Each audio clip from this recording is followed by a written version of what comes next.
এটা হোটেল না airport sir? সামনে আবার একখানা মনুমেন্ট। ওটা মনুমেন্ট নয় অনন্তবাবু, পিছন থেকে ওরকম লাগছে। ওটা একটা স্ট্যাচু। হ্যাঁ, স্ট্যাচু মানুষের স্যার?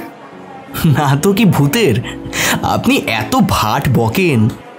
আই টুকলু, তুমি চুপ করো, এখনো ভদ্র ল্যাঙ্গুয়েজ শেখোনি। এই জন্যই কথায় বলে পণ্ডিতের ভাগ্নে ভগ্নদূত। প্রায় 30 বছর পরে এলাম। চলুন বাইরে বেরোনো যাক। দীপালি ম্যাডাম? ওর আসতে এখনো ঘন্টাখানেক দেরি আছে।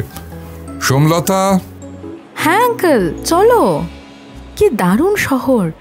টুকলুদা, বাইরে তাকাও, আকাশটা দেখেছো? সত্যি অপূর্ব। মেঘ চিরে ডুবন্ত সূর্য বেরিয়ে এসেছে। মেঘের স্তরে স্তরে রঙের খেলা। আকাশে বিরাট এক রেইনবো। অটোমেটিক গ্লাস ডোর পেরিয়ে বাইরের ব্যালকনিতে আমরা। পরক্ষণে আবার বিস্ময়, বাঁ দিকের আকাশ ফুঁড়ে এক ইস্পাতের রকেট মনুমেন্ট একেবারে ঝলমল করছে। আঙ্কেল, ওটা? ওটা পৃথিবীর প্রথম কসমোনট, বা বলতে পারেন মহাকাশচারীদের মিউজিয়াম। এরাই প্রথম জ্যান্ত মানুষকে মহাকাশে পাঠিয়েছিল। Yuri Gagarin? রাইট, গ্যাগারিনই প্রথম মানুষ যিনি স্পেসে সময় কাটিয়ে সশরীরে ফিরে এসেছিলেন। সারা দুনিয়া তোলপাড় হয়ে গিয়েছিল। সেই সময় এটা কেউ ভাবতেই পারত না। আমরা সিঁড়ি দিয়ে নিচে নেমে এসেছি। চওড়া ধাপগুলোয় বৃষ্টির জল লেগে আছে। ঠান্ডা কনকনে বাতাস। চারজনেরই টুপি, শরীরে জ্যাকেট, ইনার, মাফলার সবই জড়ানো। তবুও যেন সূঁচের মতো বিঁধছে। সামনে কংক্রিটে বাঁধানো মস্ত বড় জায়গা, ফাঁকে ফাঁকে বাগান, ছোটখাটো মূর্তি। সামনে সেই মনুমেন্টাল স্ট্যাচু। বুক চিতিয়ে দাঁড়িয়ে আছেন যেন বিশাল দেহী মানুষটা। ইনি হোটেলের প্রতিষ্ঠাতা না আঙ্কেল? নিচে নাম খোদাই করা আছে, Charles de Gaulle. Charles de Gaulle? ইনি তো ফ্রান্সের প্রেসিডেন্ট, যার নামে প্যারিসের দ্য গল এয়ারপোর্ট রয়েছে, তাই না মামা? ঠিক। এখনো ফরাসিরা মনে করে ওরকম স্ট্রং প্রেসিডেন্ট ওদের দেশে আর আসেনি। সেকেন্ড ওয়ার্ল্ড ওয়ারে এই মানুষটার অবদান ভোলা যায় না। কিন্তু তার সঙ্গে এই হোটেলের কি সম্পর্ক? এটা হচ্ছে সম্মান জানানোর রাশিয়ান প্রথা। হিটলারের বিরুদ্ধে ওয়ার্ল্ড ওয়ারে সোভিয়েত রাশিয়া, ব্রিটেন, ফ্রান্স একসঙ্গে লড়েছিল। আমেরিকাও ছিল। যুদ্ধের পর গল যখন প্রেসিডেন্ট হলেন, তখন রাশিয়ার সঙ্গে সম্পর্ক আরো মজবুত হয়। আঙ্কেল, আমরা কোন দিকে যাব? একদিকে হাঁটলেই হলো, তবে বেশি দূর যাওয়া যাবে না। হ্যাঁ, সূর্য ডুবলেই মস্কো টেম্পারেচার ড্রপ করে। নির্ঘাত 12-13-তে নেমে এসেছে। নাক মুখ ভালো করে ঢেকে নিন।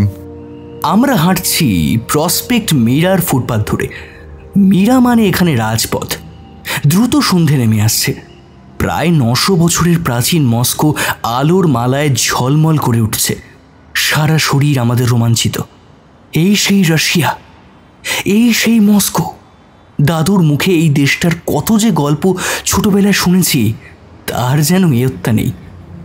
রাশিয়ায় আমাদের আশাটাও বড় অদ্ভুতভাবে ঘটে গেছে। যোগুমামা দিন 15 আগে প্যারিস থেকে ফিরেছেন। যেদিন সন্ধেবেলায় ফিরলেন, তার পরদিন সকালেই প্রথম ফোন। পরে বিকেল হতে না হতে হাজির অশীতিপর সত্যপ্রিয় সরকার এবং তার স্ত্রী। সত্যপ্রিয়বাবু যোগুমামার শিক্ষক। এত বছর পরেও তাদের সেই বন্ধন একেবারে অটুট হয়ে গেছে। এখনো নিয়মিত স্যারের খোঁজ খবর নেন যোগুমামা। এখনো স্যার হাঁটা চলায় একেবারে ফিট। টকটকে গায়ের রং, চুল সাদা হয়ে যাওয়া ছাড়া বার্ধক্যের আর কোনো ছাপ পড়েনি। গাড়ির হর্ন শুনেই যোগুমামা তরতর করে নেমে গেলেন। স্যারকে উপরে নিয়ে এলেন, সসম্ভ্রণে কাউচে বসালেন। তারপর বললেন, আপনি কেন এলেন স্যার? আমি তো আপনার কাছে যেতেই চাইছিলাম। অধ্যাপক সরকার সামনে রাখা গ্লাস তুলে একটু জল খেলেন। বললেন, বাবা যোগু, ব্যাপারটা যে এতটা আর্জেন্ট সেটা বোঝাতেই আমরা দুজনে তোমার কাছে এসেছি। দেরি করলে সাংঘাতিক কিছু ঘটে যেতে পারে। অধ্যাপক সরকার হাত দিয়ে স্ত্রীকে থামিয়ে বললেন, হ্যাঁ, আমি বলছি। যোগুকে একটু ডিটেলসে বলা দরকার। দীপালি পোস্ট ডক্টরেট করতে যায় মস্কো ইউনিভার্সিটিতে 25 বছর আগে। ওখানেই বিয়ে করে। আমার জামাই ফিওডরও সায়েন্টিস্ট। সেন্ট পিটার্সবার্গের পাশের এক কান্ট্রি সাইড টাউনে ওদের প্রচুর ক্ষেত জমি, আপেল আঙুরের বাগান। ওরা বলে ডাচা। ডাচা মানে বুঝলে তো? হ্যাঁ স্যার, খামার বাড়ি। আগে রাশিয়ান জমিদারেরা থাকতো। হ্যাঁ, কমিউনিস্টরা চলে যাওয়ার পরে ওরা অ্যানসেস্ট্রাল প্রপার্টি ফেরত পায়। এসব দেখাশোনা করে ফিওডরের ভাই ভ্লাদিমির। সে ফ্যামিলি নিয়ে বাবা মার সঙ্গে ডাচাতেই থাকে। Family problem sir? না না, ওদের দুই ভাইয়ে বেস্ট অফ রিলেশনস। ভ্লাদিমিরও কাছের একটা কলেজে পড়ায়।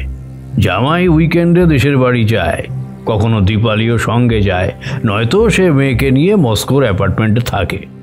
অধ্যাপক একটু থামলেন, আর একটু জল খেলেন, তারপর বললেন,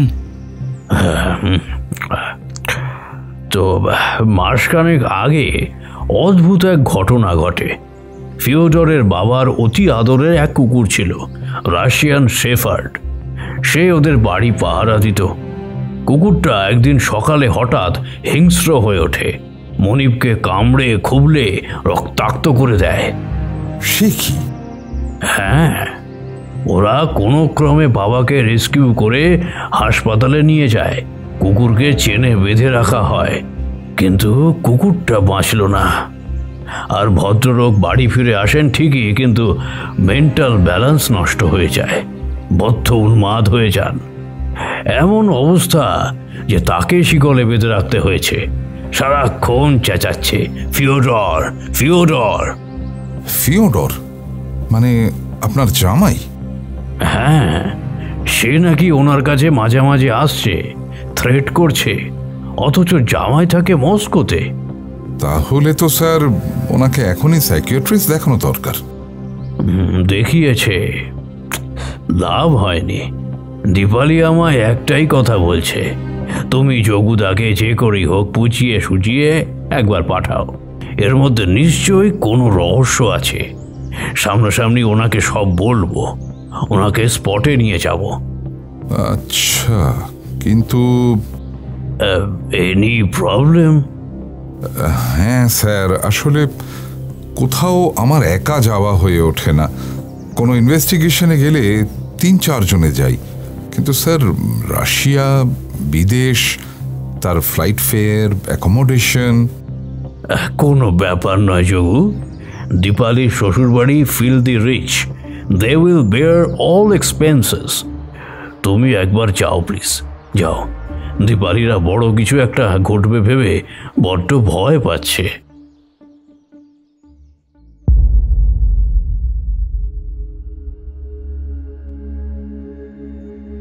নমস্কার, আজ আমরা একত্রিত হয়েছি শুধু গল্পের জন্য। আপনারা যদি এখনও শুধু গল্পের জন্যকে সাবস্ক্রাইব না করে থাকেন, তাহলে শিগগিরই করে ফেলুন। আসছে নতুন নতুন চমক। আজ আপনাদের জন্য রয়েছে যোগুমামা টুকলুর রহস্য অ্যাডভেঞ্চার কাহিনী। আশা করি আপনারা ইতিমধ্যে যোগুমামা সিজন 1-এর সমস্ত গল্প শুনে ফেলেছেন। চলছে নতুন সিজন। ত্রিদীপ কুমার চট্টোপাধ্যায় বাংলা সাহিত্যের এক উজ্জ্বল নক্ষত্র। জন্ম 30 অক্টোবর 1958 কলকাতায়। তার সাহিত্যকর্ম শুরু হয় দীনেশচন্দ্র চট্টোপাধ্যায় সম্পাদিত কিশোর ভারতী পত্রিকার মাধ্যমে। লেখক মূলত রহস্য, কল্পবিজ্ঞান এবং ইতিহাস নির্ভর সাহিত্যের জন্য পরিচিত। কিশোর ভারতী ছাড়া নবকল্লোল, শুকতারা, আজকাল, প্রতিদিন প্রভৃতি পত্রিকায় প্রচুর গল্প লিখেছেন। তার সৃষ্ট বিজ্ঞানী গোয়েন্দা চরিত্র যোগুমামা ইতিমধ্যে পাঠককুলের কাছে বহুল জনপ্রিয়। আর তারই লেখা যোগুমামা সিরিজের গল্প নিয়ে এসেছি আপনাদের জন্য। পত্রভারতী ব্রুকস প্রাইভেট লিমিটেডকে অসংখ্য ধন্যবাদ আমাদের এই উদ্যোগে পাশে থাকার জন্য। আজকের গল্পটি আমরা নিয়েছি যোগুমামার রহস্য সমগ্র 3 এই বইটি থেকে। শুরু হচ্ছে আজকের গল্প, ত্রিদীপ কুমার চট্টোপাধ্যায় রচিত যোগুমামা ও জ্যান্ত পাথর।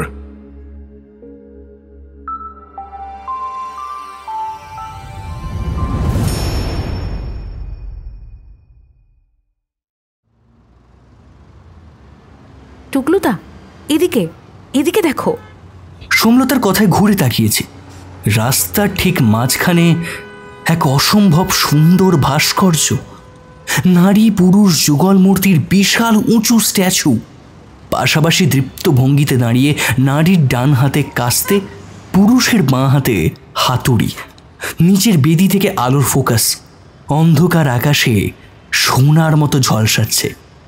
মামা, আমরা যে শুনেছিলাম এরা পুরনো জমানার সমস্ত কিছুই ভেঙে চুরে দিয়েছে, সব ওয়েস্টার্ন মিডিয়ার মিথ্যে প্রচার। মামার হাতের মোবাইলটা ইতিমধ্যে বাজতে শুরু করেছে।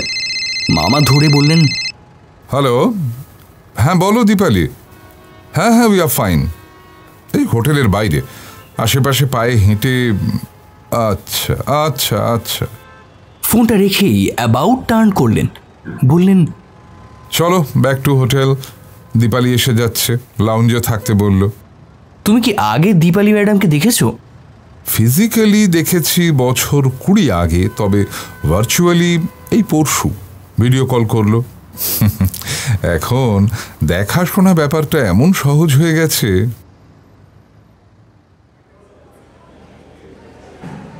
কফিতে চুমুক দিয়ে অনন্ত সরকার তৃপ্তির নিঃশ্বাস ফেললেন, বললেন,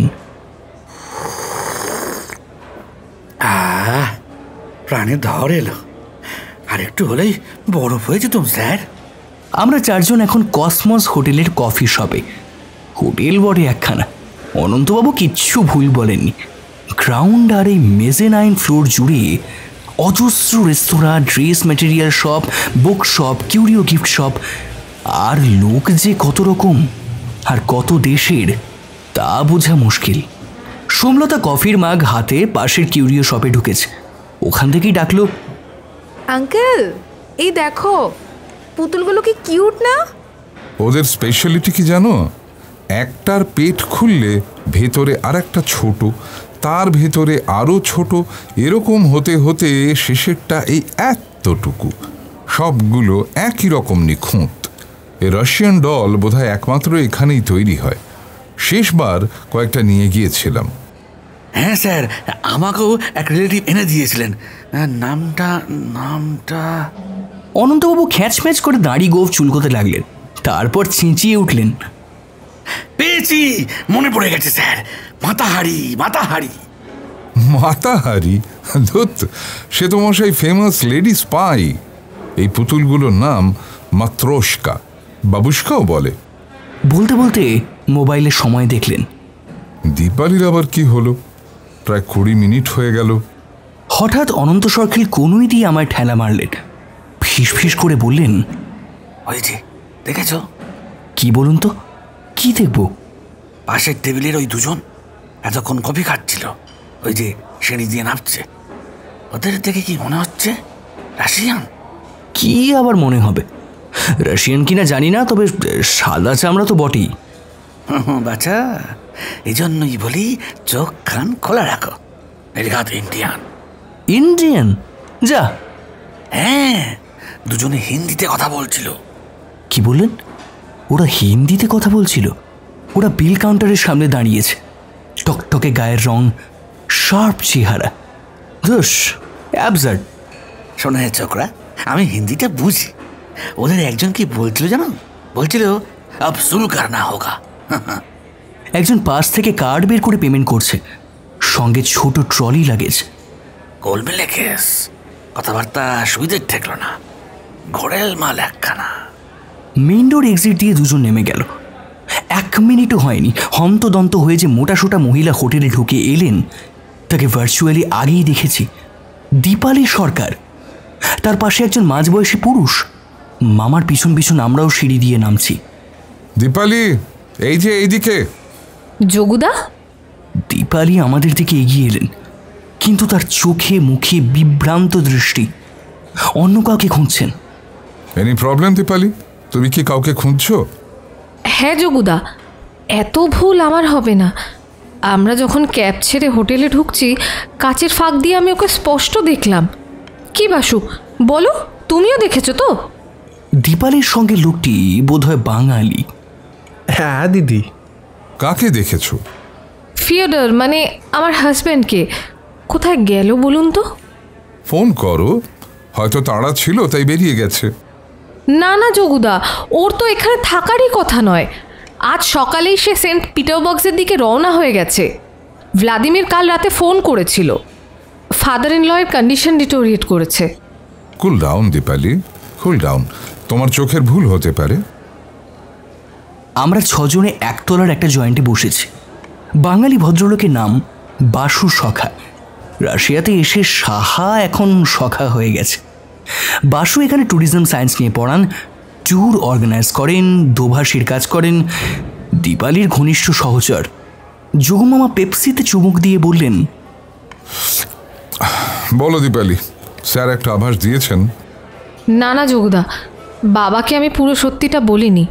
ওদের বয়স হয়েছে তো, 7-5 ভেবে শরীর খারাপ করবেন। প্রবলেমটা ঠিক স্বাভাবিক নয়, নয়তো আপনাদের এত দূরে টেনে আনতাম না আমি।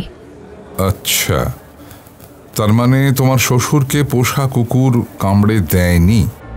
না না, দিয়েছে, সাংঘাতিকভাবেই দিয়েছে। কিন্তু কেন দিল? যে কুকুরটা আমাদের সকলের এতটা নেওটা, সে হঠাৎ করে এত হিংস্র হয়ে উঠল কেন? এইটাই তো রহস্য। তারপর 2 দিনের মধ্যে সে মরেও গেল। আসলে কি হয়েছিল ওর?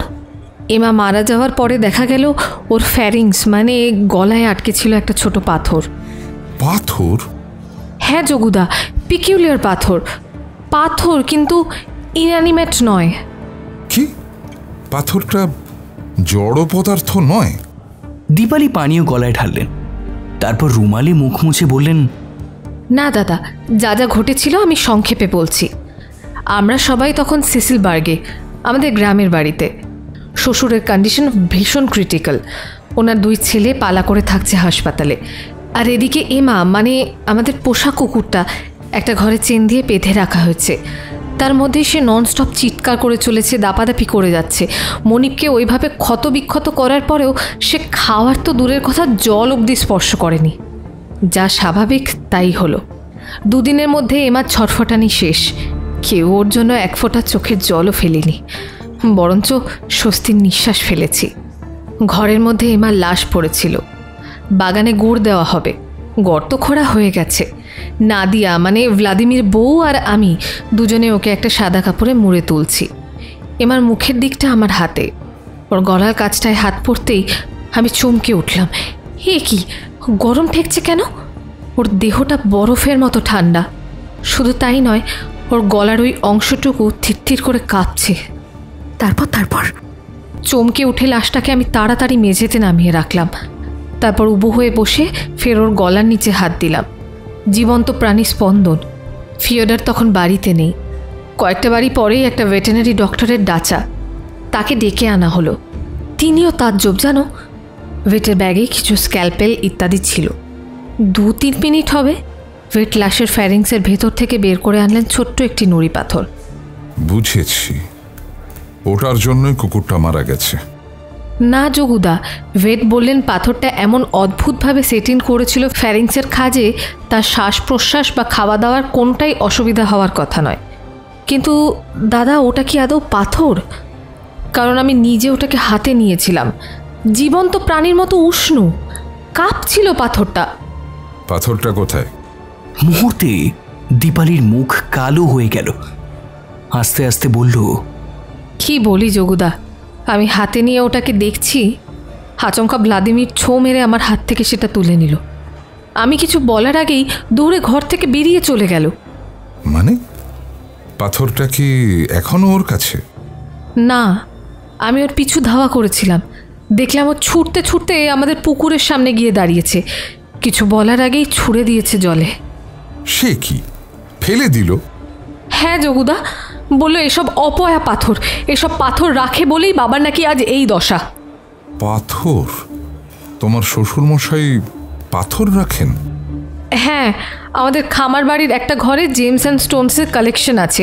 কিউরিওরিয়াম, ইনহেরিটেড প্রপার্টি। ঘরটা তালাবন্ধই থাকে, চাবি থাকে শ্বশুরের কাছে। তিনি রোজ তালা খুলে ঘরে ঢোকেন, কিছুক্ষণ থাকেন, তারপর আবার বেরিয়ে আসেন। ওকে। দীপালি, তুমি কি কখনো এইসব জেমস কালেকশন দেখেছো? হ্যাঁ, শ্বশুর নিজেই 2-4 বার দেখিয়েছিলেন। আমাকে বোঝাতে চেষ্টা করেছিলেন কোন পাথরের কি কি গুণ। আমার কোনো ইন্টারেস্ট নেই দেখে পরে আর তিনি দেখাননি। কালেকশনে মোটামুটি কি কি আছে বলতে পারো?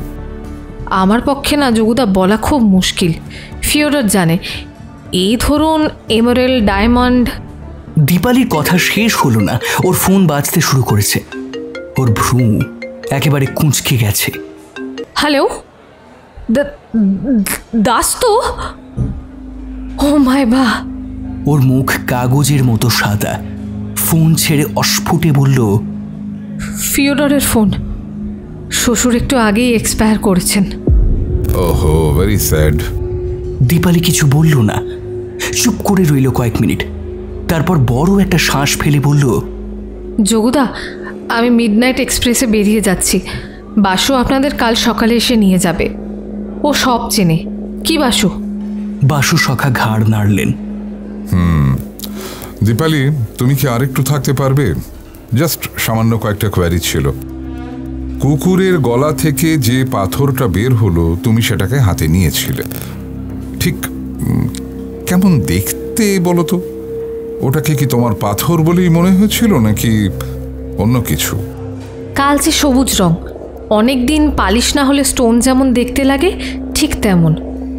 হ্যাঁ যোগুদা, পাথর ছাড়া আমার অন্য কিছু মনে হয়নি, তাই অত চমকে গিয়েছিলাম। তবে পাথরটা আমার হাতে ছিল হার্ডলি ওই মিনিট খানেক। আর একবার এই জিনিস দেখলে চিনতে পারবে? হ্যাঁ যোগুদা। স্যার বলছিলেন হসপিটাল থেকে ফেরার পর তোমার শ্বশুর মশাই পাগল হয়ে গিয়েছিলেন। উনি নাকি ফিওডর আতঙ্কে ভুগছিলেন। হ্যাঁ যোগুদা, ব্যাপারটা আমাদের কাছেও রহস্য রয়ে গেছে। বাড়িতে ফিরে এমার মতোই সারাক্ষণ চিল্লাচ্ছিলেন, ফিওডরের নামে অকথ্য গালিগালাজ করছিলেন।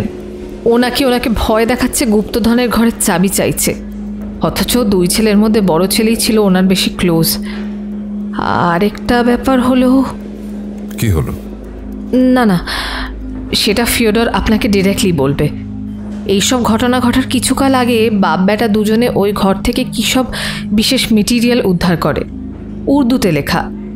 উর্দুতে? হ্যাঁ, উর্দুতে। আপনি কি আফানাসি নিকিতিনের নাম শুনেছেন? না। কে তিনি? তিনিই প্রথম রাশিয়ান যিনি পাহাড় সমুদ্র ডিঙিয়ে ইন্ডিয়ায় এসেছিলেন 50th সেঞ্চুরিতে। আফানাসি হলো ফিওডরের পূর্বপুরুষ। আচ্ছা, দ্যাট মিন্স তোমাদের জেমস কালেকশন আফানাসি সাহেবের সময় থেকে শুরু হয়েছে। রাইট যোগুদা। আফানাসিস 300 বছর পর নিকিতিন ফ্যামিলির আরেকজন যায় ইন্ডিয়ায়, ভিক্টর নিকিতিন। তিনিও ভারতে ছিলেন প্রায় 10 বছর। এত জিস্টে বলে হবে না, কাল বিকেলে দেখা হচ্ছে। ফিওডরকে নিয়ে আসবো সঙ্গে করে। বাসু, দাদাদের তুমি পিটার্সবার্গের মস্কো হোটেলে চেক ইন করাবে, ওদের সেটেল করিয়ে ডাচায় চলে আসবে, কেমন? বাসু সখা ফের ঘাড় নাড়লেন। ভদ্রলোকের কণ্ঠস্বর একবারও শুনিনি, শুধু ঘাড় নাড়া আর বোকা বোকা হাসি। অনন্তবাবু কানের কাছে মুখ এনে বললেন, ঘরের মাল একখানা। যাক, অনন্ত সরকেলের সন্দেহভাজন ব্যক্তির তালিকায় এবার তাহলে বাসুও ঢুকে পড়েছেন।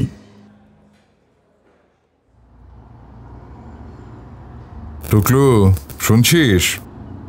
হ্যাঁ মামা, যাচ্ছি। যোগু মামার ডাকে সাড়া না দিয়ে উপায় আছে? এর আগে প্রথমে অনন্তবাবু, তারপর সোমলতা নানাভাবে উত্ত্যক্ত করেছে ওদের সঙ্গে শহরটা ঘুরতে বেরোনোর জন্য। আমি রাজি হইনি। শেষে আমায় বাদ দিয়ে দুজনেই বেরিয়ে পড়েছে।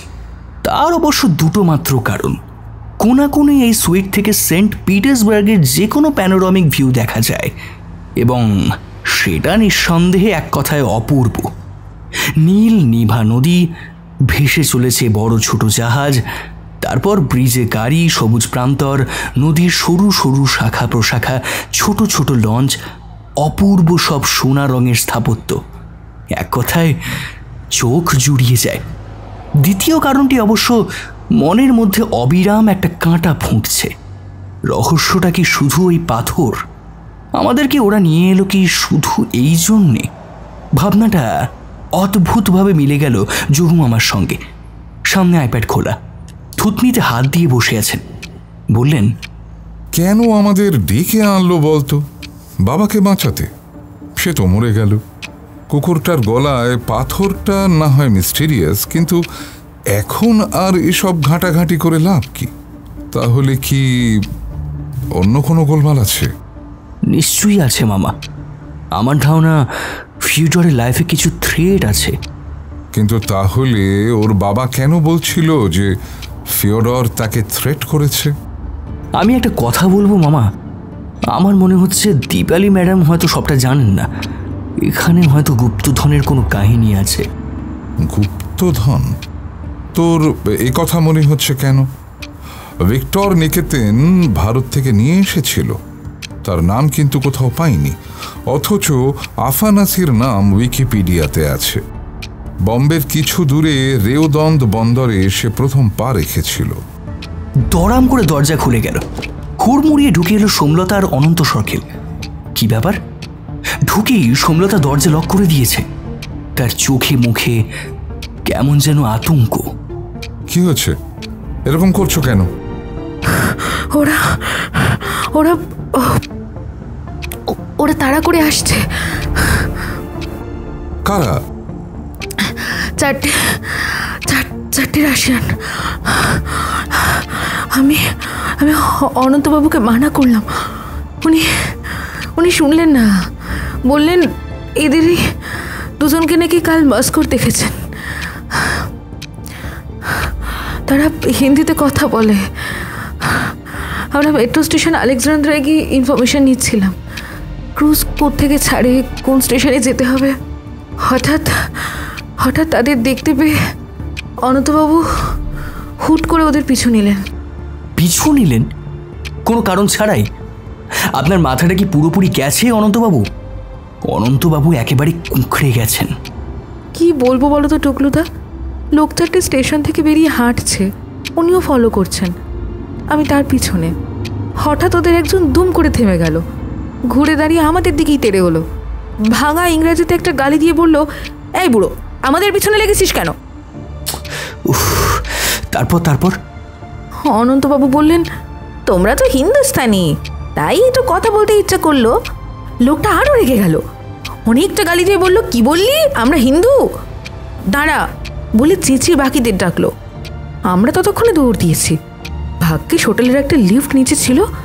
দরজা যখন বন্ধ হচ্ছে দেখলাম ওই লোকটা ওর দল নিয়ে ঢুকছে। এবার কি হবে আঙ্কেল? হ্যাঁ?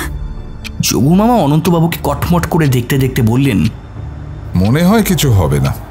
এখানে রুম কার্ড বাটনে টাচ না করলে লিফট স্টার্ট হয় না। বড় জোর রিসেপশন থেকে কল করতে পারে। বলতে না বলতে ইন্টারকম বেজে উঠল। অনন্তবাবু শিউরে উঠলেন। মামা ফোন তুললেন। হ্যালো, ইয়েস, ওকে, কামিং। দীপালিরা এসে গেছে। টুকলু, রুম কার্ডটা নিয়ে যা, ওদের উপরে নিয়ে আয়। বেরোতে বেরোতে কানে এলো, অনন্তবাবু, লাস্ট ওয়ার্নিং, আজ কোথাও একা বেরোবেন না, ওদের সামনে একটাও কথা বলবেন না। হ্যাঁ স্যার, সরি স্যার।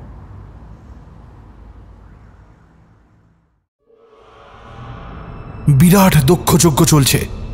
রাশিয়ার রাজধানী সেন্ট পিটার্সবার্গের এক প্রান্তে বাল্টিক সাগরের তীরে তৈরি হচ্ছে জার সাম্রাজ্যের শীতকালীন প্রাসাদ ও উদ্যান পিটারহফ। এর সূচনা করে গেছিলেন প্রথম সম্রাট পিটার দ্য গ্রেট, কিন্তু তার মৃত্যুর পর ভ্রাতুষ্পুত্রবধূ ক্যাথারিন সিংহাসনে বসেই রাশিয়ার রাজধানী নিয়ে চলে যায় মস্কোয়। এখন ক্ষমতায় এসেছেন জারেস এলিজাবেথ, পিটারের এক মেয়ে। প্রবল দাপুটে সেনাপ্রধান, মন্ত্রীরা তাকে জমের মতো ভয় পায়। শাসন হাতে নিয়ে রাজধানী তো এখানে এনেইছেন, সেই সঙ্গে বাবার অসমাপ্ত কাজকে আরো বড় করে সাজিয়ে তুলতে তিনি বদ্ধপরিকর। এলিজাবেথের স্বপ্ন পিটারহফ হয়ে উঠবে পৃথিবীর অন্যতম আশ্চর্য স্থান। দিন রাত কাজ চলছে, জলস্রোতের মতো রুবেল খরচা হচ্ছে, হাজার হাজার শ্রমিক কাজ করছে। ফ্রান্স, জার্মানি থেকে বিখ্যাত স্থপতিদের আনা হয়েছে, আর তাদের অধীনে রয়েছে প্রচুর সুপারভাইজার। তেমনই একজন সুপারভাইজার হলেন ভিক্টর নিকেতেন। বছর কুড়ির বয়স, খুবই উদ্যমী আর বুদ্ধিমান ছেলে। সে গ্রেট প্যালেসের সংলগ্ন উদ্যানে পরপর ফোয়ারা বসাচ্ছে। ভিক্টরদের মূল বাড়ি ভের অঞ্চলে, ভোলগা নদীর তীরে। আপাতত সে পাশের গ্রামে থাকছে। সেদিন যথারীতি কাজে এসেছিল ভিক্টর। হঠাৎ লাল পোশাকের এক উর্দিধারীর সামনে এসে দাঁড়ালো। তাকে বলল, চলো আমার সঙ্গে। কোথায়? মহারানী ডেকেছেন। সর্বনাশ! রানীর সমন মানেই তো কতল। কিন্তু অনেক ভেবেও ভিক্টর তার অপরাধ কি সেটা বুঝতে পারছিল না। এলিজাবেথকে কুন্নিশ করে কাঁপতে কাঁপতে এসে দাঁড়ায় ভিক্টর। তোমার নাম তো ভিক্টর। আফিনাসি নিকিতিনকে জানো? আগে মহারানী, আমার ফোরফাদার, উনি অনেক বছর আগে ইন্ডিয়ায় গিয়েছিলেন। গুড। তুমি কি ইন্ডিয়া যেতে রাজি আছো? হাঁ হয়ে তাকায় ভিক্টর। সে কি স্বপ্ন দেখছে? সম্রাজ্ঞী এলিজাবেথ তাকে ইন্ডিয়া যেতে বলেছেন, তার স্বপ্নের দেশ। আফানাসি ইন্ডিয়া থেকে ফিরে এসে সেই অভিজ্ঞতা নিয়ে মস্ত বড় বৃত্তান্ত লিখেছেন। সেটা সে পরম যত্নে রেখে দিয়েছে। বারবার সে পড়ে। কি হলো, তুমি কি যেতে চাও? সে ঘাড় নাড়তে নাড়তে ছুটে যায় সিংহাসনের কাছে, পা জড়িয়ে ধরে মহারানীর। বারবার বলতে থাকে, আগে মহারানী, চাই চাই, খুব চাই, হ্যাঁ যেতে চাই ইন্ডিয়ায়। আপনি আমার মা, আপনি দেবী। থ্যাংক ইউ ভিক্টর, তুমি ইন্ডিয়া যেতে রাজি হয়েছো জেনে খুব খুশি হয়েছি। আজ সন্ধে 6টায় তুমি প্যালেসে চলে এসো। সেই দিনই পুরো প্ল্যানিং হয়ে গেল। পরের মাসের গোড়ায় অর্থাৎ 1752 সালে এপ্রিল মাসে ভিক্টর রওনা হবে। ফ্রান্সের সম্রাট পঞ্চদশ লুই, যার পরিবারের ঘনিষ্ঠ বন্ধু।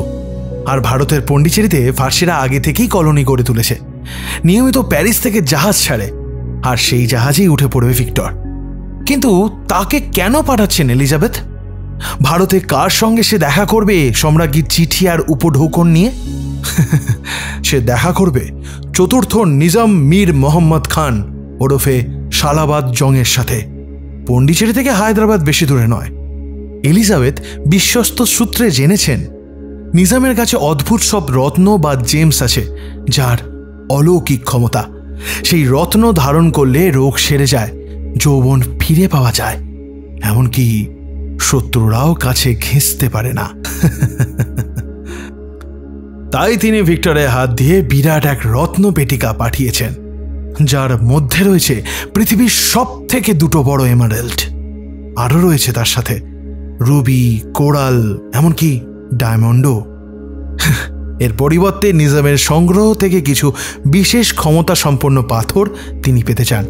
আর এই সব কথাই সেই চিঠিতে অনুরোধ করা রয়েছে। আর দ্বিতীয় কারণটা হলো এই পিটারহফ প্যালেস। এলিজাবেথ এই প্যালেস গার্ডেনে নানা দেশ থেকে মূর্তি এনে বসাচ্ছেন। সেসব দেশের জীবন্ত মানুষদের মডেল করে স্থপতিরা মূর্তি বানাচ্ছেন। তাদের মধ্যে একজন ভারতীয় যোদ্ধার মূর্তিকেও তিনি চাইছেন। এই পর্যন্ত একটানা বলে ফিউডার নিকেতন থামলেন। ভেরি ইন্টারেস্টিং, কিন্তু এখনো না স্যার, সবে 1/3 বলেছি। প্লিজ এক্সকিউজ মি, একটু বাইরে থেকে আসি। আসলে স্পোকিংয়ে একটা বদ অভ্যেস আছে, কিছুতেই ছাড়তে পারিনি। ফিউডারের সঙ্গে কথার শুরুতেই যোগুমামা তাকে বলেছিলেন, কোনো কথা লুকিও না, তাতে তোমাদেরই প্রবলেম। ফিউডার ঘাড় নেড়ে সম্মতি দেয়। সে বড়ই দুঃখ করে জানায় বাবা ইগার নিকেতনের সঙ্গে তারই বেশি অ্যাটাচমেন্ট ছিল, কিন্তু সেই বাবা হসপিটাল থেকে ফেরার পর কেন যে তাকে ব্লেম করে গেছেন কিছুই সে বুঝে উঠতে পারছে না। ওকে নিয়ে আমাদের সুইটে ঢোকার সঙ্গে সঙ্গে আরেক কাণ্ড বটে।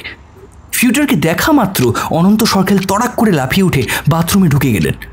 পরে ওদের যখন লিভিং রুমে বসানো হলো, অনন্তবাবু গুটি গুটি টয়লেট থেকে বেরিয়ে এলেন। কি হয়েছিল আপনার? কি আশ্চর্য, তুমি ওকে চিনতে পারো নি? এ তো সেই সাংঘাতিক লোকটা। ফিউডার ফিরে এসেছেন। আমাদের মধ্যে আবার কথা শুরু হলো। বলা বাহুল্য, অনন্তবাবু বেডরুম থেকে আর বেরোননি। ভিক্টর নিকেতিন পন্ডিচেরি পৌঁছায় 1752 সালে জুন মাসে। নিজামের দরবারে পৌঁছায় আরও কয়েকদিন পরে। তাকে পৌঁছে দেয় ফরাসি আর্মি অফিসাররাই। জারেস এলিজাবেথের রত্নপেটিকা উপহার পেয়ে সালাবাদ জং বেজায় খুশি। আর চিঠিটা সেটা তর্জমা করে পড়ে শোনালো একজন ভারতীয় ইন্টারপ্রেটর। সেই চিঠিটা শুনে মৃদু হেসে মাথা দোলাতে লাগলো নিজাম। ভিক্টরকে বললেন, তোমায় অত বড় দেশের রানী সাহেবা পাঠিয়েছেন, তুমি আমাদের মাননীয় মেহমান। এখন কিছুদিন এদেশে থাকো, খাতিরদারি করি তোমার। হিন্দুস্তানে মেহমান আসে নিজের ইচ্ছায়, কিন্তু যায় মেজবানের ইচ্ছায়। সেই ইচ্ছেটা আর হয় না নিজামের। আসলে রাশিয়ান যুবককে প্রথম দর্শনেই তার ভালো লেগে গেছে। দেখতে দেখতে মাস ঘুরে যায়, পেরিয়ে যায় বছর। ভিক্টরকে কাজ ছাড়া করেন না নিজাম। ভিক্টর হয়ে ওঠে পৌর নিজামের ছায়া সঙ্গী। বেশ কয়েকবার রাশিয়ান সম্রাজ্ঞীর চিঠি এসেছে, প্রতিবারই নিজাম নানা ছলছুতোয় ভরা জবাব লিখে পাঠিয়ে দেন তাকে। ভিক্টর আছো পরম আরামে, নিজামের খাস পেয়ারের লোক। নিজের প্রযুক্তি বুদ্ধি কাজে লাগিয়ে নিজামের মহলে বেশ কিছু অভিনব বিলাসের বন্দোবস্ত করে দিয়েছেন। বিশেষ ধরনের আয়না, আয়না দেওয়া ঝাড়বাতি, জলের পাইপ, জল ছিটিয়ে ঘর ঠান্ডা রাখা, সব রকম। এতে ফল হয়েছে উল্টো, দেশে ফেরা তার পক্ষে আরও দুরস্ত হয়ে উঠেছে। 9 বছর কেটে গেছে। দেশের জন্য মন খারাপ করে ভিক্টরের। কেমন আছে তার ভাই বোন, বাবা মারা? হ্যাঁ, খবর পাবার কোনো উপায়ও নেই। অস্থির হয়ে ওঠে সে।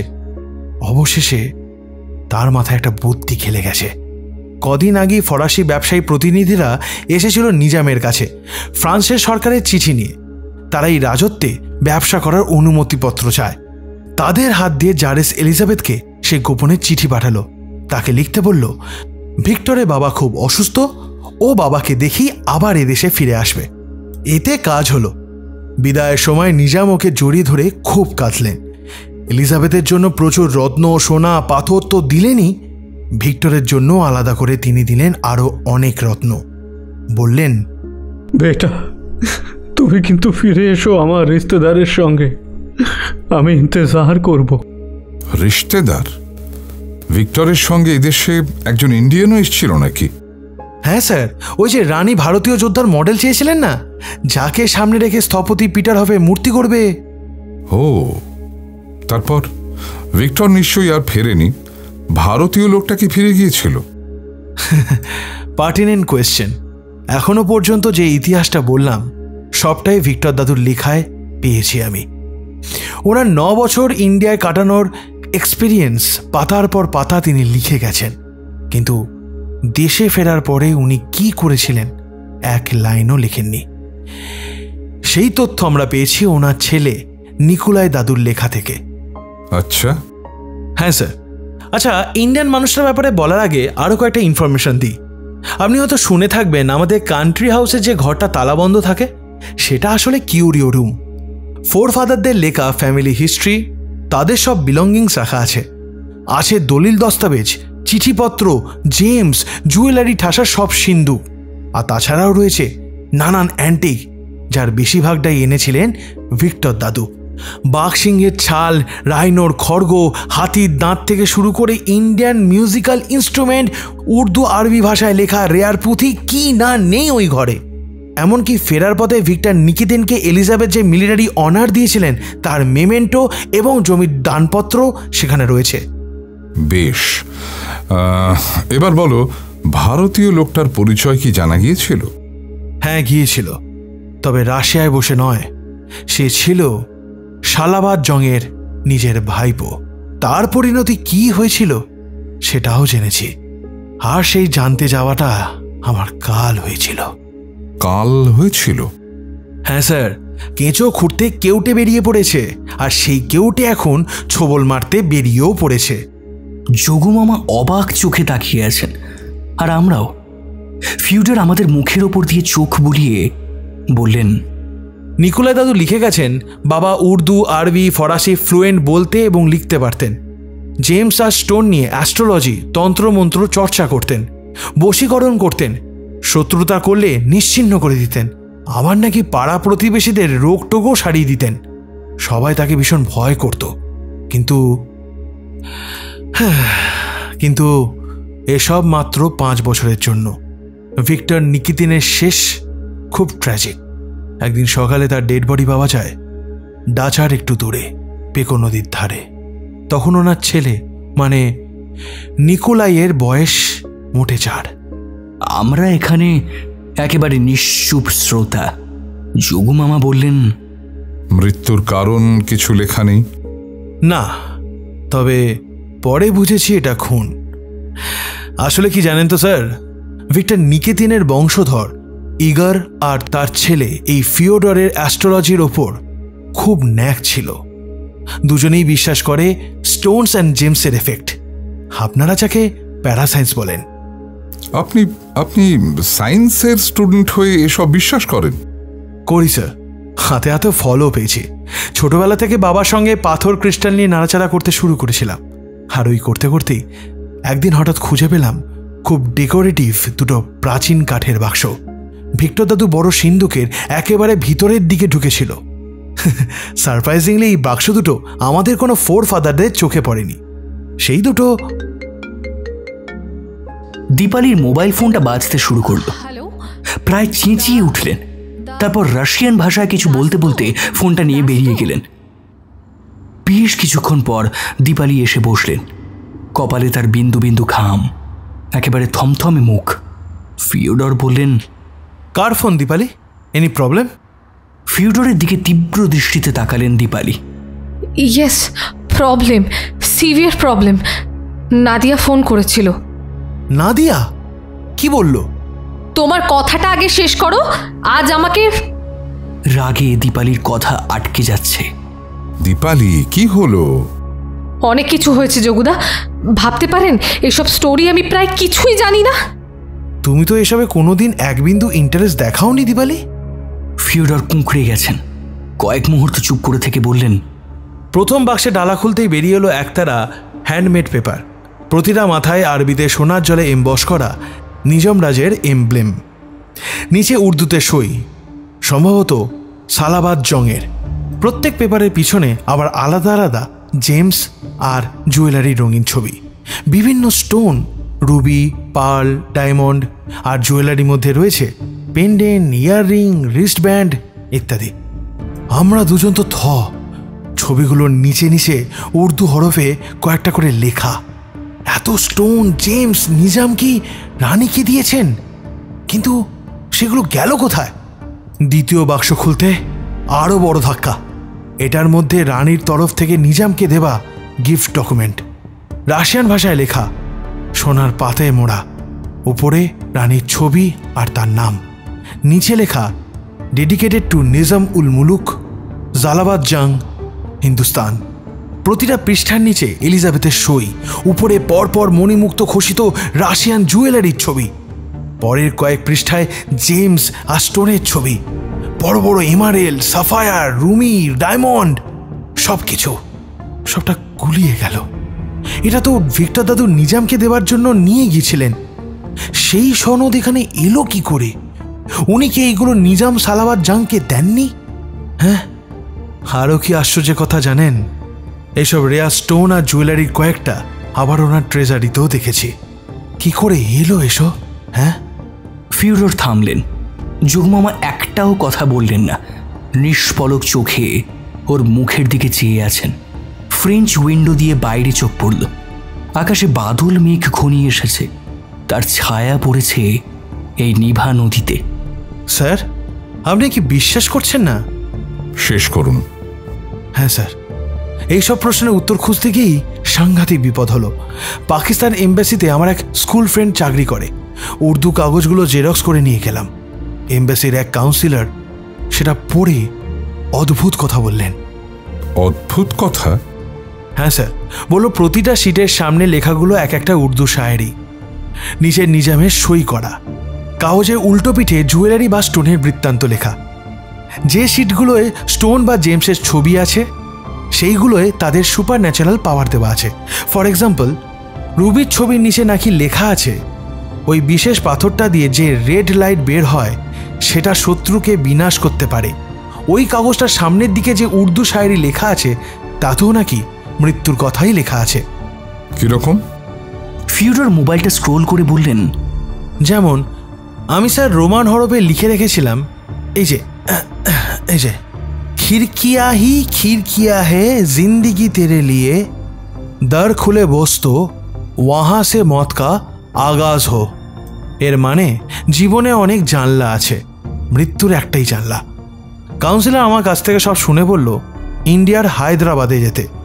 নিজামের ফ্যামিলির সঙ্গে কথা বললে হয়তো আরও সব কিছু হদিশ মিলতে পারে। বড় কিছু বলতে? হয়তো কোনো গুপ্তধন। বাবাকে বলতে তিনিও সায় দিলেন। তারপর আপনি হায়দ্রাবাদ গিয়েছিলেন? হ্যাঁ স্যার। হোয়াট? তুমি ইন্ডিয়া গিয়েছিলে? আমাকে জানাওনি? ইউ? প্লিজ দীপালি, প্লিজ একটু বোঝবার চেষ্টা করো। কি চেষ্টা করব ফিওডর? তুমি একটা মিথ্যেবাদী শয়তান, মুখোশ পরে বসে আছো। তুমি হায়দ্রাবাদ গেলে আর আমি জানতেও পারলাম না। দ্যাট মিনস তুমি আসলে শ্বশুরকে ভয় দেখাতে। ছি ছি Fyodor. Dipali cool down please. আগে বলো নাদিয়া কি বলেছে? নাদিয়া বলেছে কাল ভোর রাতে সে ওকে দেখেছে, লকার রুমের সামনে দাঁড়িয়ে থাকতে দেখেছে, সঙ্গে আরো 2 জন ছিল। ও চেঁচিয়ে উঠতে ওরা পালিয়ে যায়। 1 সেকেন্ড, কাল রাতে তো ইগর সাহেবের ডেড বডি ঘরেই ছিল, তখন লাস্ট রাইট হয়নি? হ্যাঁ, আমার আর মেয়ের পৌঁছানোর জন্য সবাই ওয়েট করছিল। ডেড বডির পাশের ঘরেই নাদিয়ারা শুয়েছিল। শ্বশুরের বাড়ির পাশে 2 জন আয়া ছিল। ফিওডর, তুমি কাল কোথায় ছিলে? কি বলবো স্যার, বাবার ঘরের অনেকটা তফাতে আমার ঘর। বাবার পাশেই আমি 2 ঘন্টা বসেছিলাম। তারপর ধরুন 2টো নাগাদ ঘরে গেছিলাম। আমার এক অ্যাসিস্ট্যান্ট কামিনেভ, দীপালি তাকে চেনে, আমার সঙ্গে আগাগোড়া ছিল। তোমাকে আমি একটু বিশ্বাস করি না। তুমি লোভী একটা লায়ার। সব প্রপার্টি তুমি একা গ্র্যাব করতে চাও।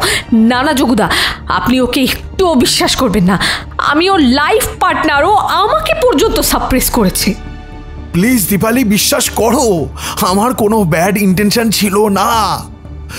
বাবা আমায় আর কাউকে বলতে মানা করেছিল। দীপালি প্লিজ বিশ্বাস করো, বিশ্বাস করো। বলতে বলতে একেবারে শিশুর মতো কেঁদে ফেললেন ফিওডর নিকেতিন। চুপ, একদম চুপ, একদম ড্রামা করবে না তুমি। সব আমি বুঝতে পেরে গেছি। শ্বশুরকে একলা পেলেই ঘরের বাইরে থেকে তুমি ভয় দেখাতে, সম্পত্তির দলিল চাইতে। চোখ মুছতে মুছতে ফিওডর কাকুতি মিনতি করে বললেন,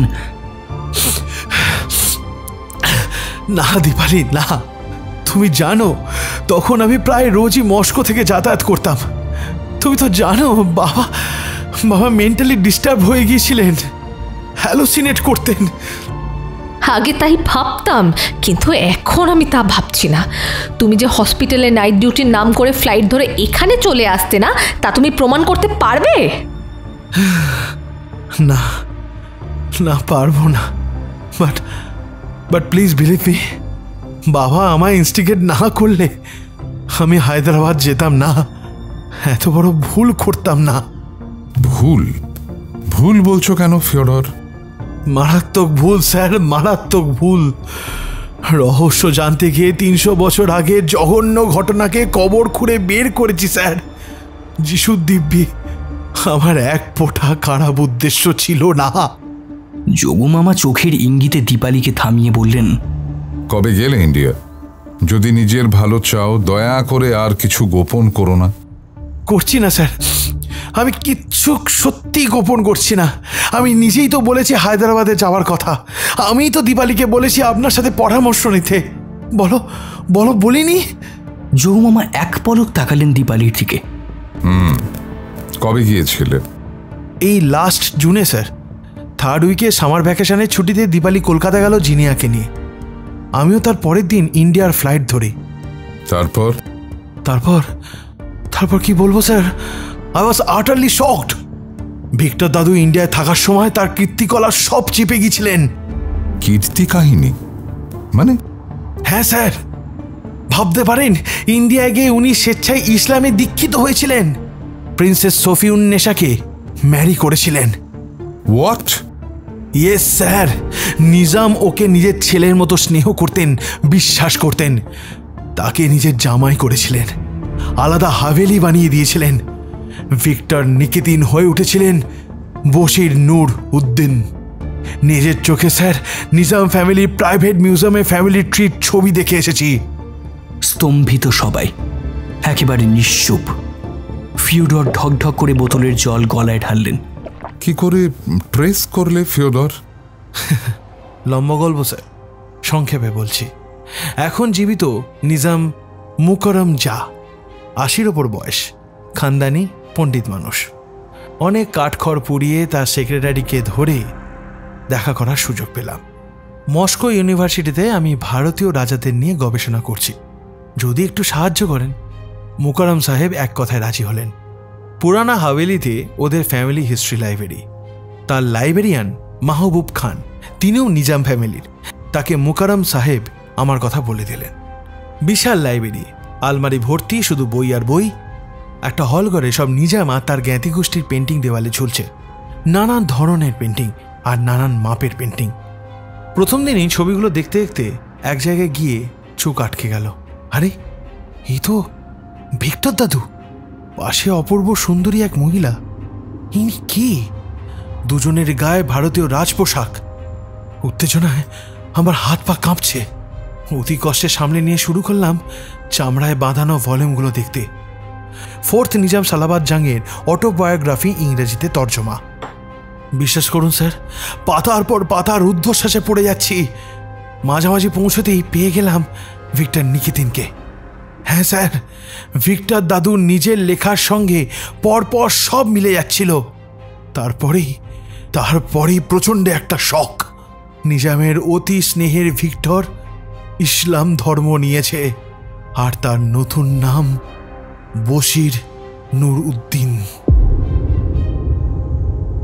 তার সঙ্গে নিজাম নিজের মেয়ে বিয়ে দিলেন, তাদেরও একটি ছেলে হলো।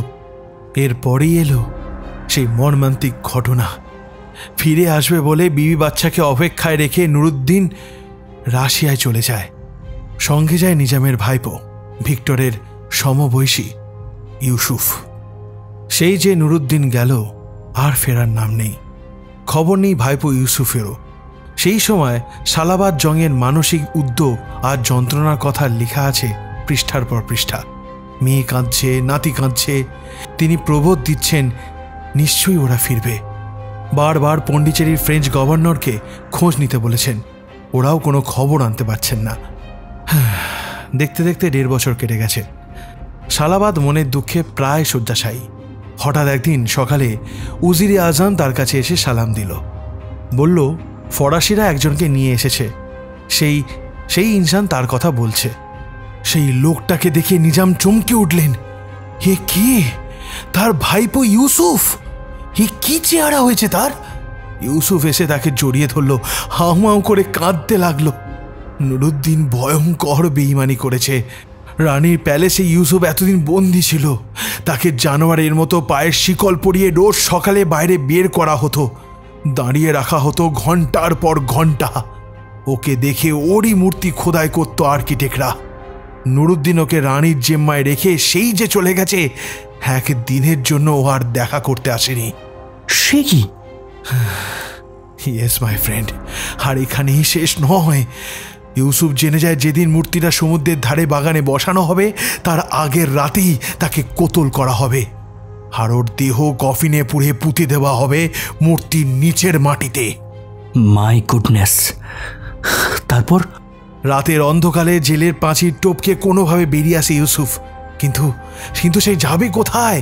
বিরাট প্যালেসের গার্ডেনে 3 দিকে বিরাট বিরাট উঁচু প্রাচীর, তার মাথায় টহল দিচ্ছে পাহারাদার, আর সামনে অথই জল। ইউসুফ মরিয়া, সে ঝাঁপ দিল সমুদ্রে। সাঁতরাতে থাকে। ভাগ্য ভালো, হাঙরে পাল্লায় পড়েনি। একটা কাঠের ভেলা আঁকড়ে সে ভেসেছিল দিনের পর দিন, রাতের পর রাত। ওই অবস্থায় দেখতে পেরে এক জাহাজের নাবিকরা ওকে উদ্ধার করে। শেষ পর্যন্ত কোনোভাবে সে পৌঁছে যায় ফ্রান্সে। সালাবাদ জং রাগে কষ্টে উন্মাদ হয়ে গেছিলেন। তিনি কিছুতেই ছাড়বেন না নুরুদ্দিনকে, প্রতিশোধ নেবেন। এইরকমই একটা জায়গায় ওনার লেখা উর্দু শায়রি দেখলাম। লিখেছেন, जिस सीने में सबको समाया मेरे हिंदुस्तान ने काल, सुर्ख पड़ा है ओ मकरिबी खंजर से होके बेकाल। মানে হচ্ছে হিন্দুস্তান সকলকে বুকে টেনে নিয়েছে, তার বুকে ছুরি মেরেছে পশ্চিমীরা। সেই রিভেঞ্জটা শেষ পর্যন্ত তিনি নিয়েও ছিলেন। হ্যাঁ স্যার, সেটাও স্পষ্ট লেখা আছে। ভিক্টর নিকেতিনকে গোপনে খুন করার জন্য ফ্রেঞ্চ গভর্নমেন্টকে নিজাম প্রচুর ধনরত্ন দিয়েছিলেন। আর বুঝতেই পারছেন তো স্যার, এই লেখাটা পড়তে পড়তে আমি কতটা এক্সাইটেড হয়ে গেছিলাম, নিজেকে আর সামলাতে পারিনি। দুম করে মাহবুব খানকে আসল পরিচয় দিয়ে ফেলি। আর শুধু তাই নয়, সঙ্গে আনা উর্দুতে লেখা কাগজগুলোর মধ্যে কয়েকটা জেরক্স তাকে দেখাই, আর জিজ্ঞেস করি আমার মধ্যে জমে থাকা প্রশ্নগুলো। সর্বনাশ। হ্যাঁ স্যার, সাংঘাতিক সর্বনাশ। আমি যে রাশিয়া থেকে এসেছি রিসার্চ করতে, সেটা মুখারাম সাহেব শুধু নন, ওনার ছেলেরা আগেই জেনে গিয়েছিল। আমার পরিচয় পাওয়া মাত্র ওনার এক ছেলে ৩-৪ জনকে সঙ্গে নিয়ে আধ ঘন্টার মধ্যে হোটেলে হাজির হয়ে যায়। আমায় টেনে নিয়ে যায় ওর বাবার কাছে। আর আমি স্যার আরও একটা ভুল করে ফেলেছিলাম। সবাই তাকিয়ে আছে ফিওডরের দিকে। স্যার, আমি সঙ্গে করে নিয়ে এসেছিলাম নিজামের লেখাগুলো জেরক্স ছাড়াও এলিজাবেথের লেখাগুলোর জেরক্স। যদি কোনো লিঙ্ক খুঁজতে প্রয়োজন হয়, সবগুলোই একসঙ্গে হোটেলের রুমে টেবিলে রাখা ছিল। ওরা সবগুলোই বাজেয়াপ্ত করলো।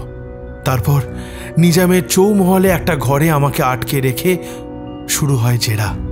সে এক ভয়ঙ্কর অভিজ্ঞতা স্যার। একটাই প্রশ্ন, আমার কাছে কি করে এলো এই নিজাম আর এলিজাবেথের গিফটের লিস্ট? না বললে তারা এক্ষুনি খুন করবে। প্রাণ বাঁচাতে স্বীকার করে যাই, এগুলোর অরিজিনাল আমাদের বাড়িতেই আছে, তবে শুধু এই ডকুমেন্টসগুলোই আমাদের কাছে আছে, আর কিচ্ছু নেই। ওরা বিশ্বাস করে না স্যার। ইউসুফের লেখা কাগজ থেকে পড়ে শোনায় নিজামের অগাধ বিশ্বাসের সুযোগ নিয়ে নুরুদ্দিন রানীর পাঠানো প্রচুর ধনরত্ন চুরি করে নিয়ে গিয়েছিল। সেগুলো আমাদের কাছেই আছে। ওরা আমার সঙ্গে রাশিয়ায় এসে ওদের প্রাপ্য উদ্ধার করবে। তাই ওরা যতদিন না রাশিয়ার ভিসা পায়, ততদিন আমায় হায়দ্রাবাদেই থাকতে হবে। আমার রাজি না হয়ে উপায় ছিল না স্যার। কিন্তু আপনি ওদের চোখে ধুলো দিয়ে পালিয়ে আসেন। হ্যাঁ স্যার, ওরা কি সাংঘাতিক আপনি জানেন? একজন আর্মড গার্ডকে সঙ্গে সঙ্গে পোস্টিং করে দিল হোটেলের লাউঞ্জে। এক মুহূর্ত আমি আর দেরি করিনি। হোটেলের পিছনে সার্ভিস লিফট দিয়ে নেমে একই বস্ত্রে বেরিয়ে সোজা এয়ারপোর্ট। লাগেজ, জামাকাপড় সব পড়েছিল। সম্বল শুধু পাসপোর্ট আর কিছু টাকা। নেক্সট ফ্লাইট ধরে দিল্লি, আর সেই রাতে ব্যাক টু মস্কো। এতক্ষণে দীপালির মুখে কথা ফুটল। তিনি অস্ফুটে বললেন, ওহ মাই গড, ওরা তো তাহলে আমাদের কাউকে ছাড়বে না। নিশ্চয়ই এদেশে এসে পড়েছে। ফিওডর মুখ নিচু করে বললেন, আমারও তাই মনে হয়। যা কিছু ঘটে চলেছে, ওরা অবশ্যই ইনভলভ। কি হবে, কি হবে যোগুদা? যোগু মামার ভ্রু কুঞ্চিত। তিনি গম্ভীর গলায় বললেন, ফিওডর, তুমি তো কুকুরের গলার পাথরের ব্যাপারটা জেনেছ, সেই বিষয়ে কিছু বলতে পারবে? না স্যার, দীপালি যে কি বলছে বুঝতে পারছি না। ওই রকম কোনো অদ্ভুত পাথর আমাদের কিউরিও রুমে নেই স্যার। বেশ, নিজামের ছেলের নাম কি? ওর কি কোনো ছবি তোলার সুযোগ পেয়েছিলে? এখন তো মোবাইলে। হ্যাঁ হ্যাঁ, অবশ্যই আছে স্যার। ওর নাম আজম খাঁ। ওর সঙ্গে আরও 3 জন ছিল। শুনেছি একজনের নাম অমর। ওদের সবার ছবি, মুকরম খান, মাহবুব খান, লাইব্রেরি, মিউজিয়ামের সব কিছুরই ছবি রয়েছে আমার ফোনে। গুড, মেল করে দাও। আর ফেডারেল পুলিশে জাস্ট একটা এফআইআর করে রাখো। অনন্ত সরকার কখন যে বেডরুম থেকে বেরিয়ে দরজার সামনে এসে দাঁড়িয়েছেন একটু খেয়াল করিনি। নাক মুখ কুঁচকে দেখে যাচ্ছেন ফিওডর নিকিতিনকে। যোগুমামা হাঁটছেন আর মাথা নাড়ছেন। মিলছে না, কোথাও একটা গ্যাপ থেকে যাচ্ছে। গ্যাপ থেকে যাচ্ছে কেন বলো তো? ফিওডর নির্ঘাত কিছু চেপে যাচ্ছে। একটা কথা বল, ও পাকিস্তানি ভদ্রলোককে দিয়ে উর্দুতে লেখা লিস্টগুলো পড়িয়েছিল। ওই লিস্টগুলোতে কি গুপ্তধনের কথা কিছু আছে? নেই। তাহলে পাকিস্তানি লোকটি খামোখা ওকে হায়দ্রাবাদ যেতে বলবে কেন? আদৌ কি বলেছিল, নাকি ওটা সে বানিয়ে বলল ওর ইন্ডিয়া যাওয়াটাকে জাস্টিফাই করার জন্য? এখন সকাল 9টা।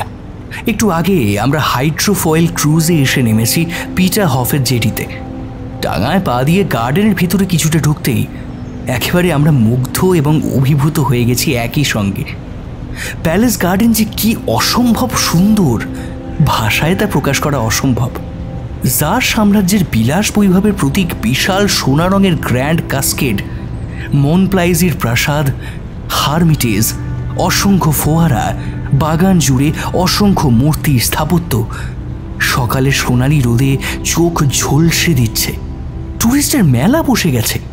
কত দেশের মানুষ কি জানি। সবাই এগিয়ে যাচ্ছে গ্র্যান্ড ক্যাসকেডের দিকে। যোগুমামা আমাদের থামিয়ে দিলেন, বললেন, ওদিকে নয়, আমাদের ফার্স্ট টার্গেট ভারতীয় সোলজারের মূর্তি, তাকে খুঁজে বের করতে হবে। আঙ্কেল, আমাদের কিছুই দেখা হচ্ছে না। হবে মামনি, হবে।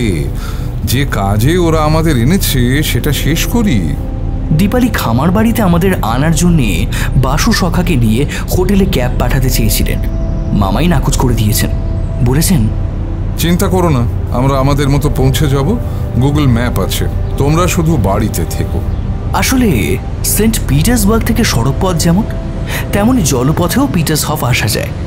সেন্ট পিটার্সবার্গ শহরটা জুড়ে জালের মতো জড়িয়ে আছে নদী আর খাল, সব গিয়ে মিশেছে বাল্টিক সাগরে।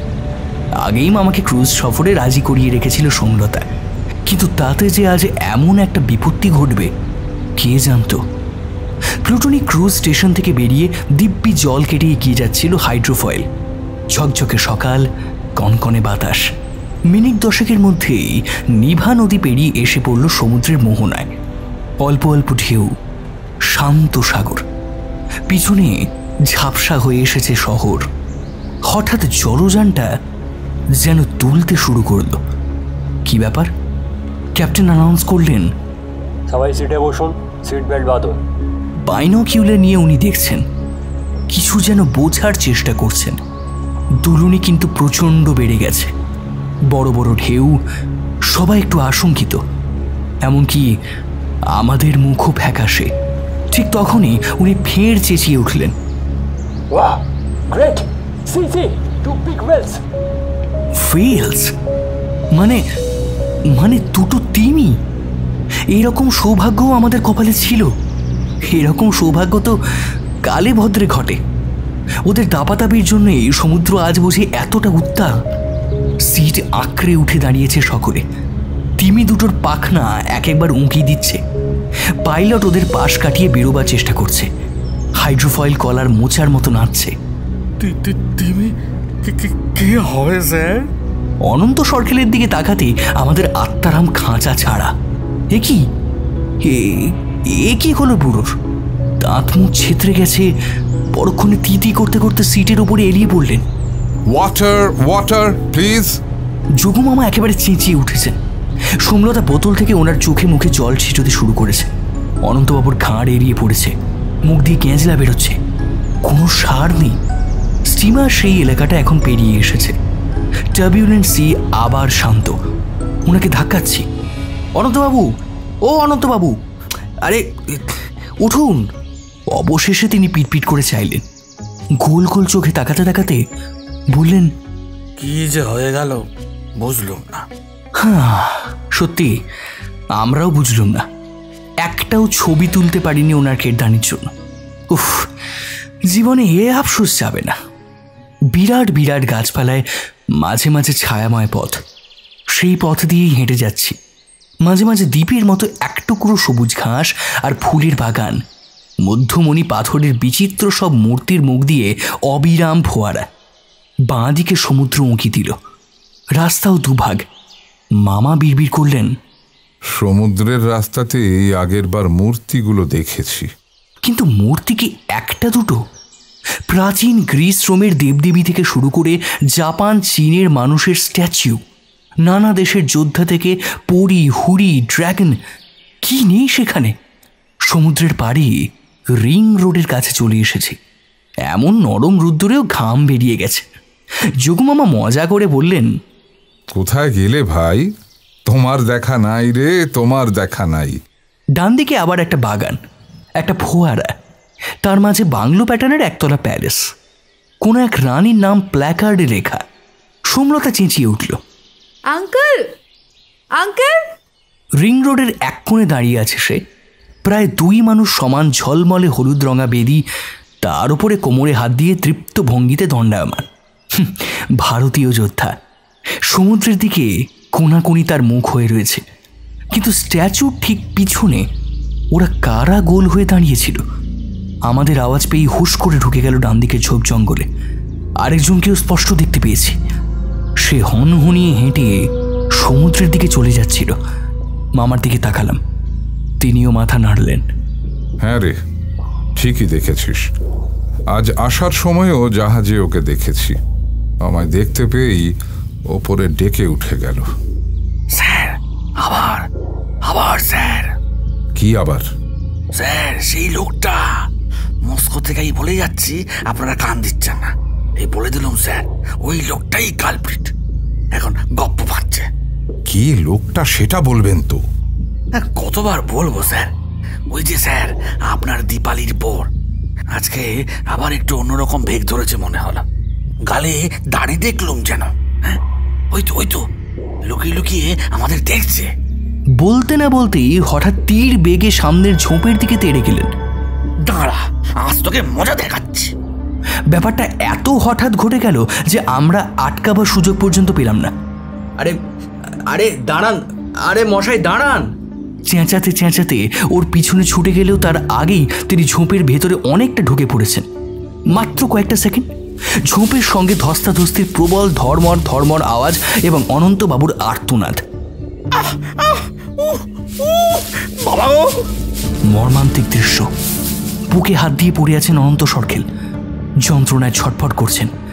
ঝোপ ঝাড় ভেঙে চারজন লোক ঊর্ধ্বশ্বাসে ছুটে যাচ্ছে ডান দিকের আরও ঘন জঙ্গলের দিকে।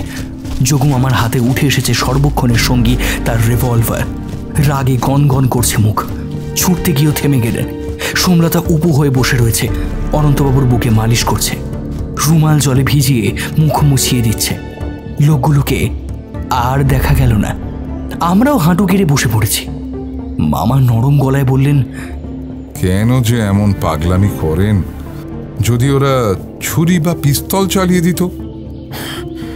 হ্যাঁ স্যার, বাচ্চাটাকে দেখে মাথা ঠিক রাখতে পারিনি স্যার, চাপটে ধরেছিলাম স্যার।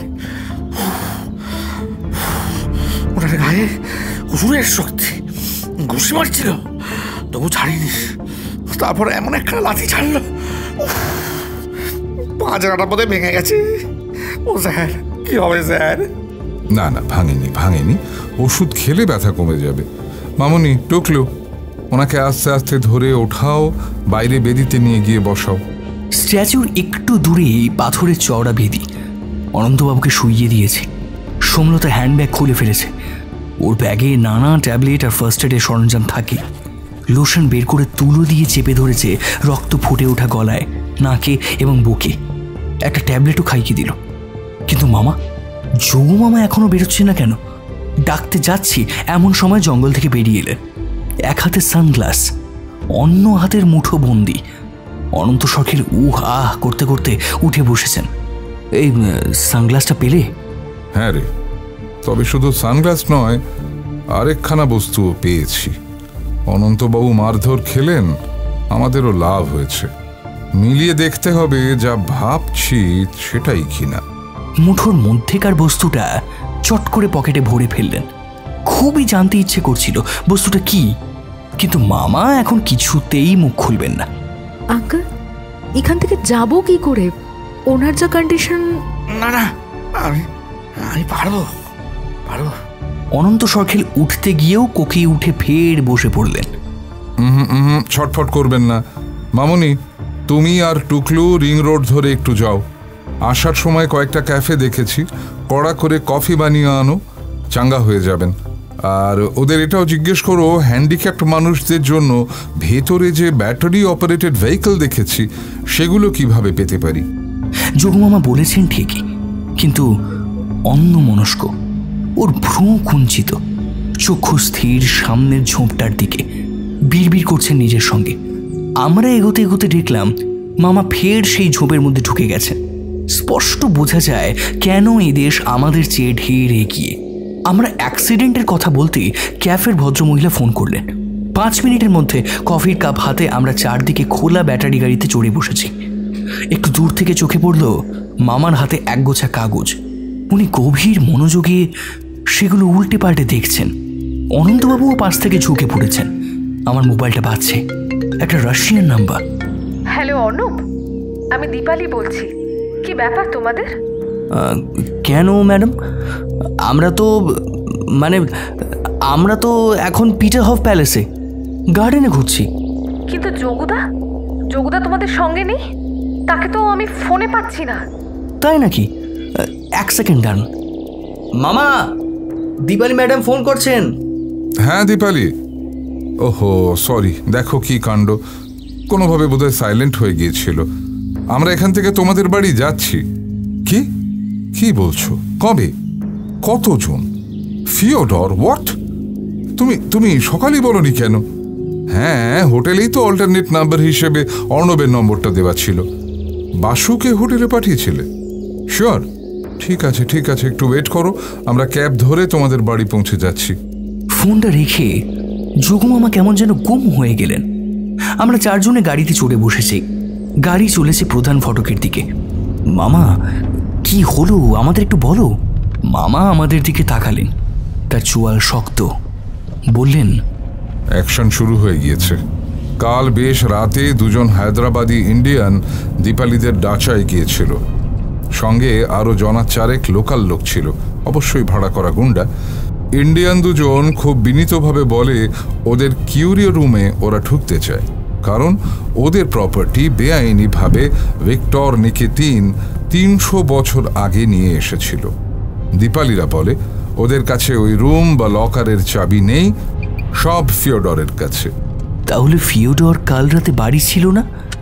বিকেলেই তো একসঙ্গে হোটেলে এসেছিল। তা এসেছিল, ফেরার পথে ফিওডর দীপালিকে বাড়ি ছেড়ে দিয়ে বেরিয়ে যায়, বলে একটা জরুরি কাজ সেরে রাতে ফিরছে, আর ফেরেনি। তাতে অবশ্য একদিক দিয়ে ভালোই হয়েছে, ওরা 24 ঘন্টার টাইম পেয়েছে। কিন্তু প্রশ্ন হলো ফিওডর গেল কোথায়? নিজামের লোকজন নিশ্চয়ই ওকে কিডন্যাপ করেনি। আচ্ছা, বাসু সখা তখন দীপালি ম্যাডামদের বাড়িতে ছিল না? সে তো বিকেলেই ওদের সঙ্গে হোটেল অবধি আসে। বাসু টুরিস্ট পার্টি অর্গানাইজ করে, তার একটা টুরিস্ট পার্টি নাকি আজ এখানে আসার কথা। তার মানে আমি তাহলে ঠিকই দেখেছি? জানি না, যদি তাই হবে তাহলে দীপালি যখন আমায় ফোনে পায় না, বাসু আমাদের হোটেলে খোঁজ নিয়ে কি করে জানালো আমরা ভোরে উঠে বেরিয়ে গেছি? এটা তো ভেরি সিম্পল মামা, এর জন্য তো হোটেলে যাওয়ার দরকার পড়ে না, রিসেপশনে একটা ফোন করলেই জেনে যাবে। রাইট। আচ্ছা একটা কথা বল, যাদের সঙ্গে অনন্তবাবুর এনকাউন্টার হলো তাদের মধ্যে কি বাসুকে দেখেছিস? আসলে ওদের দলেই যে ছিল এটা বলতে পারবো না। তুমিই তো বললে ও সকালে ক্রুজে ছিল, আমাদের দেখে নাকি সরে গিয়েছিল। আর আমরা যখন ইন্ডিয়ান সোলজারের স্ট্যাচুর কাছে যাচ্ছিলাম, আমি শিওরও ছিল আমি দুজনেই দেখেছি। পট করে কোথায় যে সরে পড়েছিল। প্রশ্ন হচ্ছে সে আমাদের দেখে বারবার লুকোচ্ছে কেন? মামা গম্ভীর হয়ে গেলেন। কড়া রোদ্দুর উঠে গেছে, ভারী আরাম লাগছে। বাঁ দিকে ভুবন ভোলানো গ্র্যান্ড ক্যাসকেড, পরপর মিউজিয়াম, চার্চ, হারমিটেজ, অন্যান্য প্রাসাদ পেরিয়ে দুপাশের সবুজ চিড়ে গড় গড় করে ছুটছে ব্যাটারি গাড়ি। দেখতে দেখতে প্যালেসের শেষ প্রান্তে এসে গেছি। সামনেই প্রধান ফটক, ইউরোপীয় গথিক প্যাটার্ন, বড় বড় থাম, সোনালিয়া সাদা রং। গেটের বাইরে বিস্তীর্ণ সবুজ প্রান্তর, তার ওপারে সারি সারি গাড়ি পাঁচ দাঁড়িয়ে। অনন্তবাবু পারবেন তো? হ্যাঁ স্যার। কফি আর ওষুধের প্রভাবে তিনি এখন অনেকটাই চনমনে। কাতারে কাতারে টুরিস্ট, সেলফি ছবি তুলছে, মাঠে গড়াগড়ি দিচ্ছে বাচ্চারা, হইচইয়ে একেবারে সরগরম। কয়েক পা এগিয়েছি, ডান দিক থেকে বাঙালি গলা ভেসে এলো, স্যার আমি একখানে। বাসু! একেবারে হকচকিয়ে গেছি। আরে বাসু সখা! এই প্রথম ভালো করে তার গলা শুনলাম। আপনি আপনি এখানে কি করছেন? কেন স্যার, আপনার লগে ওয়েট করতেছি। আমাদের জন্য? হ্যাঁ স্যার, দিদি কইল আপনারা তাকে বাসা যাইবেন। কিন্তু আপনি তো সকালে আমাদের সঙ্গে ক্রুজে এসেছিলেন। হ্যাঁ স্যার, আসছিলাম, টুরিস্ট পার্টি ছিল, অগো হোটেলে ছাইরা আসলাম। দিদির কথা ফেলি কেমনে? এইখানে কারণ স্যার, আমি ক্যাব ডাকাইনি। চতুর্দিকে রোদে ঝলমল করছে, ধু ধু হলুদ গমের ক্ষেত, আপেল বাগান, ছোট ছোট জঙ্গল, ক্যানেল কানভার্ট, মাঝে মাঝে গ্যাস স্টেশন, দোকানপাট, কান্ট্রি হাউস। ঠান্ডা এরুমেরু বাতাস, মসৃণ রাস্তা দিয়ে শাঁ শাঁ করে ছুটছে বড় বড় ঢাউস গাড়ি। খা খা হাইওয়ে, কখনো কখনো ওদিক থেকে দু একটা গাড়ি ট্রাক বেরিয়ে যাচ্ছে। যোগু মামা আর আমি একেবারে পিছনের সিটে, মাঝে অনন্তবাবু, সোমলতা, ড্রাইভারের পাশে বাসু সখা বসে। মামার হাতে মোবাইলটা বাজছে, টুকলার দেখাচ্ছে Fyodor Nikitin. Yes, really? Got it, no problem. মামার দিকে তাকালাম, তিনি ঘাড় নাড়লেন। পরক্ষণে আমার চোখ গেছে নিজের ফোনের দিকে। হে কি, গুগল ম্যাপ দেখাচ্ছে আমরা লোকেশনের থেকে অন্যদিকে চলে যাচ্ছি। মামাকে সঙ্গে সঙ্গে দেখালাম। বাসুবাবু, বলেন স্যার। আমরা কোথায় যাচ্ছি? এই যে আইসা গেছি। বলতে বলতে আমাদের এসইউভি ঢুকে গেল একটা বড় কম্পাউন্ডের মধ্যে। হোটেল ওল্ড পিটারহফ, 4 তলা বিল্ডিং। গাড়িটা পোর্টিকোতে এসে থেমেছে। ভিতর থেকে 4 জন রাশিয়ান বেরিয়ে এলো, দরজা খুলে ঘিরে দাঁড়ালো। এটা কোথায় এলাম বাসুবাবু? স্যার, মিরর হল্ট, চা নাস্তা করব। আপনারা ফিওডর ভাইয়ের সাথে আলাপ করবেন। ফিওডর মানে? হ্যাঁ স্যার, আসেন আসেন। শিগগির হোটেলের ছবিটা তুলে দীপালিকে হোয়াটসঅ্যাপ কর।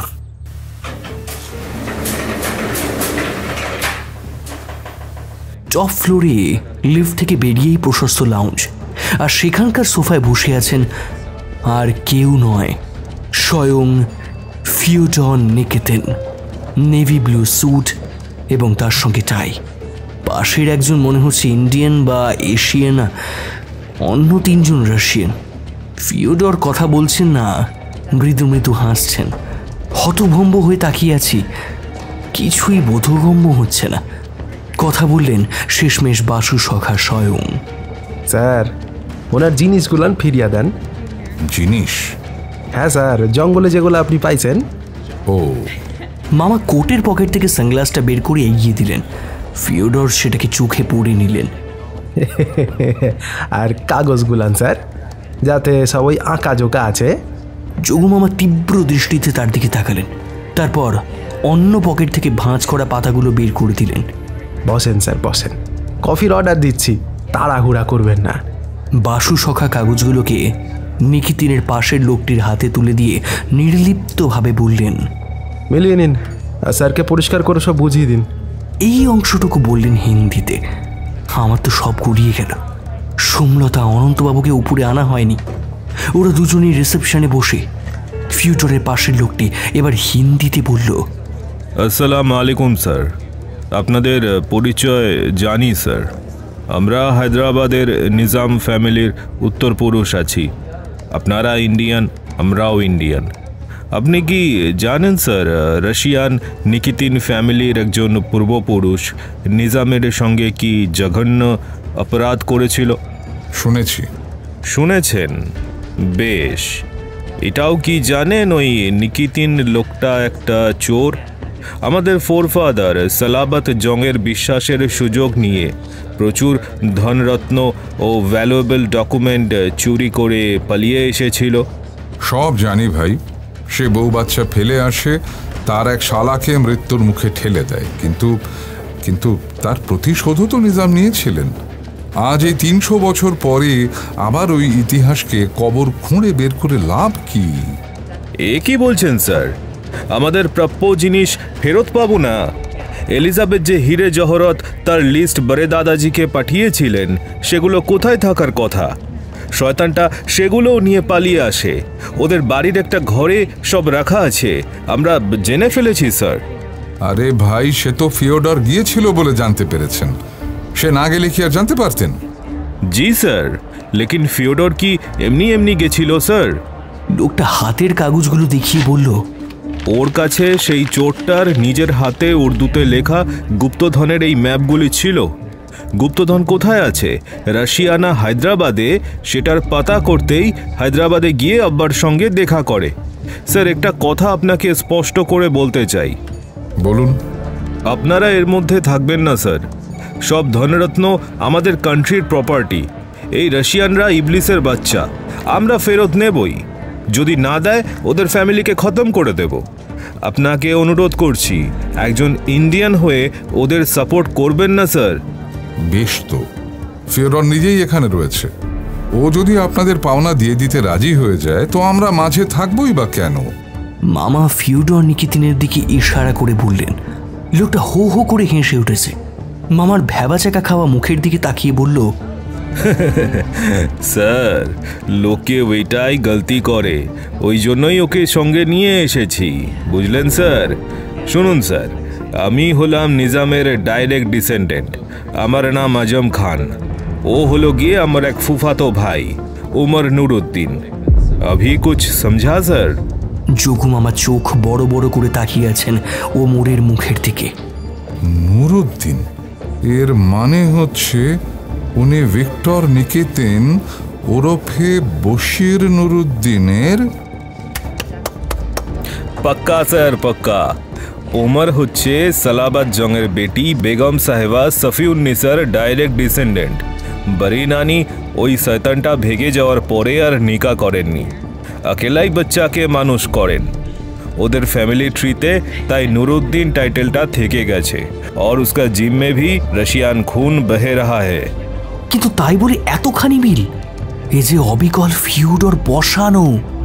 মামা নিষ্পলক চোখে দেখছেন ওমরকে, স্বগতোক্তি করলেন, হ্যাঁ রে টুকলু, একেই বলে জিনের খেলা।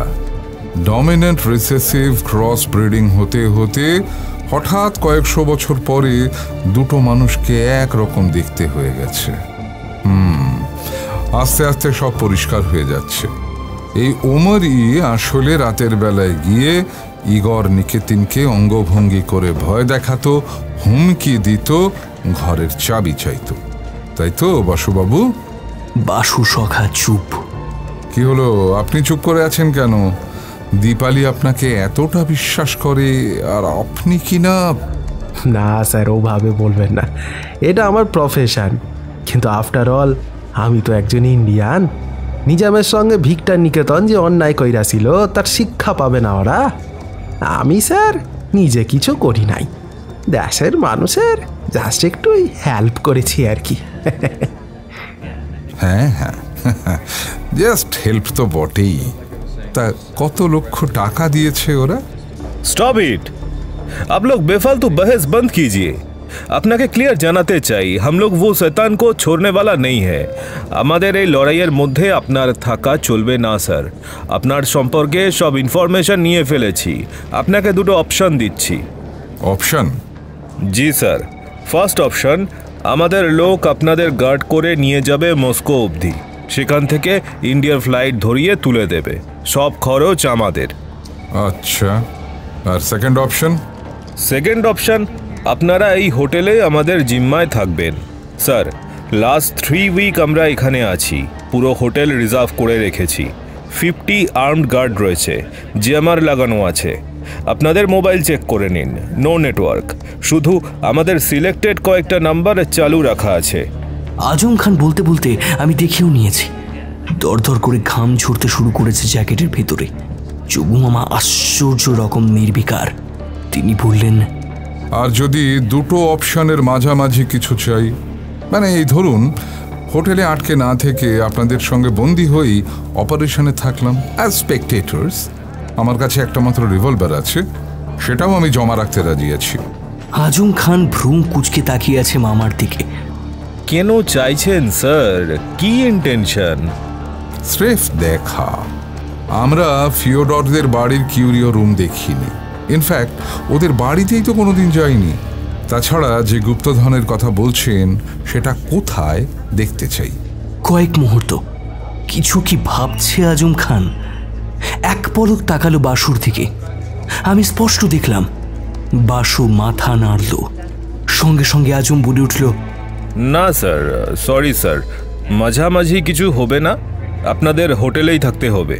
হ্যাঁ অগত্যা, তাহলে ফার্স্ট অপশনই বেছে নিচ্ছি। এই দেশে থেকে আর কি লাভ, ইন্ডিয়ায় ফিরে যাব। আমি অবাক হয়ে মামাকে দেখলাম। মামা যেতে রাজি হয়ে গেলেন।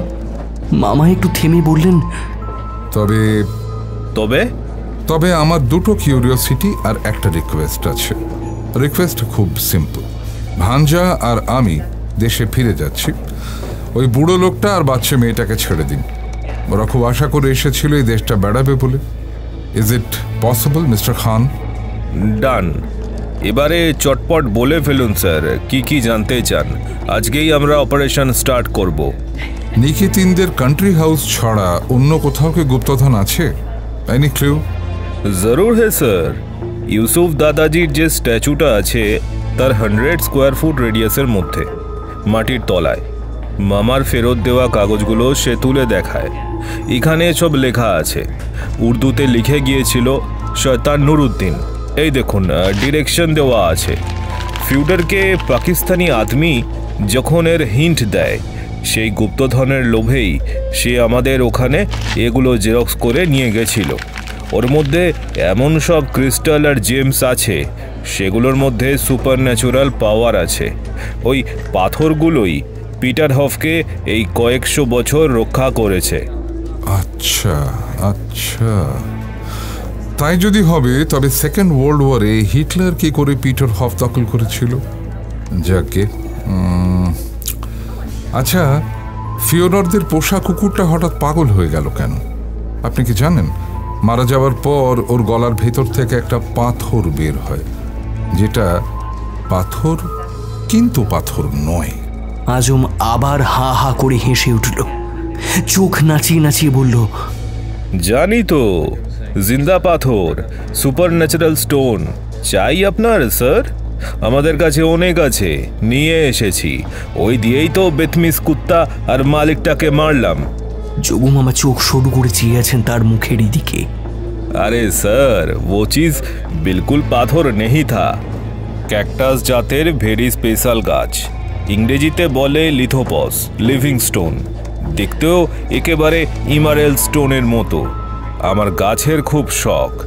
আফ্রিকা থেকে এক বন্ধু সিড এনে দিয়েছিল, বলেছিল বাঁচবে না, বেঁচে গেল। কিন্তু যেটা হলো, ছাদে রাখার কদিন পরে দেখলাম কয়েকটা কাক পাখি ওই টবের পাশে মরে পড়ে আছে। আমার এক বন্ধু বোটানিস্ট, সে ল্যাবরেটরিতে টেস্ট করে আমায় বলল সাবধানে রাখতে। এই ইন্ডিয়ান সয়েলে পাথর গাছগুলো পয়জনাস হয়ে গেছে। আসার সময় প্লাস্টিকের মধ্যে ভরে কয়েকটা নিয়ে এসেছিলাম, কাজে লেগে গেল। কাজে লেগে গেল কি করে?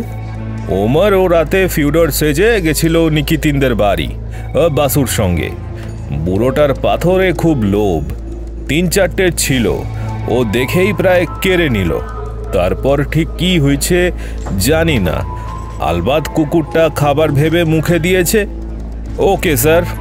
আজম খান ঘড়ি দেখে উঠে দাঁড়ালো। अभी अब दोनों को निकलना पड़ेगा।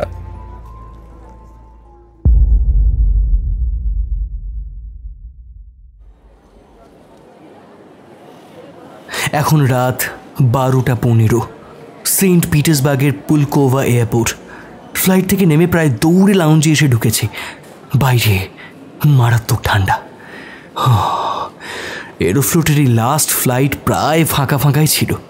যারা এসেছে তারা এই শহরেরই মানুষ। 2-4 জন মানুষ অবশ্য প্ল্যাকার্ড নিয়ে দাঁড়িয়েছিল। খুব দ্রুত এয়ারপোর্ট খালি হয়ে যাচ্ছে। বাইরের বিস্তীর্ণ পার্কিং জোন প্রায় জনশূন্য। যে কখানা গাড়ি দাঁড়িয়েছিল তারা পরপর প্যাসেঞ্জার তুলে বেরিয়ে যাচ্ছে। কি রে, দাঁড়িয়ে থাকলে হবে? চল। কোথায় যাব আর কিভাবে যাব? সে ঠিক ব্যবস্থা হয়ে যাবে। টাকা বেশি লাগবে, দেব। পৌঁছতেই হবে। ফ্লাইট যখন এসেছে ট্যাক্সিও থাকবে। ঠিক বেরোনোর মুখেই গেট ট্যাক্সির কাউন্টার। মহিলা আলো নেভাচ্ছিলেন। তার কাছে গিয়ে দাঁড়াতেই তিনি আমার মোবাইলে অ্যাপ ডাউনলোড করে দিলেন। লোকেশন পুট করার সঙ্গে সঙ্গে ড্রাইভারের মুখ এবং ফোন নাম্বার ফুটে উঠল। ঠিক 10 মিনিটের মধ্যে আমরা হলুদ ক্যাবে চড়ে বসেছি। ডেস্টিনেশন নিকিতিনের ডাচা। এতখানি ঝুঁকি নিয়ে এভাবে যাওয়া বোধ হয় যোগু মামার পক্ষে সম্ভব। বিশেষত আজ বিকেল 4টের পর থেকে যা যা ঘটেছে এখন নিজেরই বিশ্বাস হচ্ছে না। ওল্ড পিটার হফ হোটেল থেকে আমাদের নিয়ে বেরোলো 2 জন আর্মড গার্ড। মামার রিভলভার থেকে গুলি বের করে যন্ত্রটা ফেরত দিল। তারপর সোজা এই পুলকোভা এয়ারপোর্ট। আমাদের পাসপোর্ট তখন ওদের কাছে। সন্ধ্যে 6:30টায় আমরা মস্কোর শেরেমেটিয়েভো এয়ারপোর্টের ট্রান্সফার ডেস্কে। ওই 2 জন তখনও সেঁটে আছে। আমাদের হাতে ধরিয়ে দিয়েছে রাত 9:30টার মস্কো দিল্লির টিকিট। ইমিগ্রেশন কাউন্টারে টিকিট এবং পাসপোর্ট চেক করে আমাদের সিকিউরিটিতে ঢুকিয়ে দিল। এনক্লোজারে ঢুকতে ঢুকতে দেখলাম ওই 2 লোক তখনও উপরান্তে পাথরের মতো দাঁড়িয়ে আছে। চেক ইন করে ফ্লাইটের গেটের দিকে হাঁটছি। যোগু মামা বললেন, দাঁড়া, অত হুটপাট করিস না। দেখি তোর পাসপোর্টটা দে। কনফার্ম হওয়া গেল। এরা ডিপার্টিং প্যাসেঞ্জারদের পাসপোর্টে কোনো স্ট্যাম্প মারে না। সত্যি বলতে তখনও আমার মাথায় কিচ্ছু ঢোকেনি। মামা বললেন, কেন বললাম বুঝলি? আমরা ইন্ডিয়ায় ফিরছি না। ফিরছি না? ফিরছি না মানেটা কি? মানে আমাদের এখন ফেরত যেতে হবে পিটার্সবার্গে।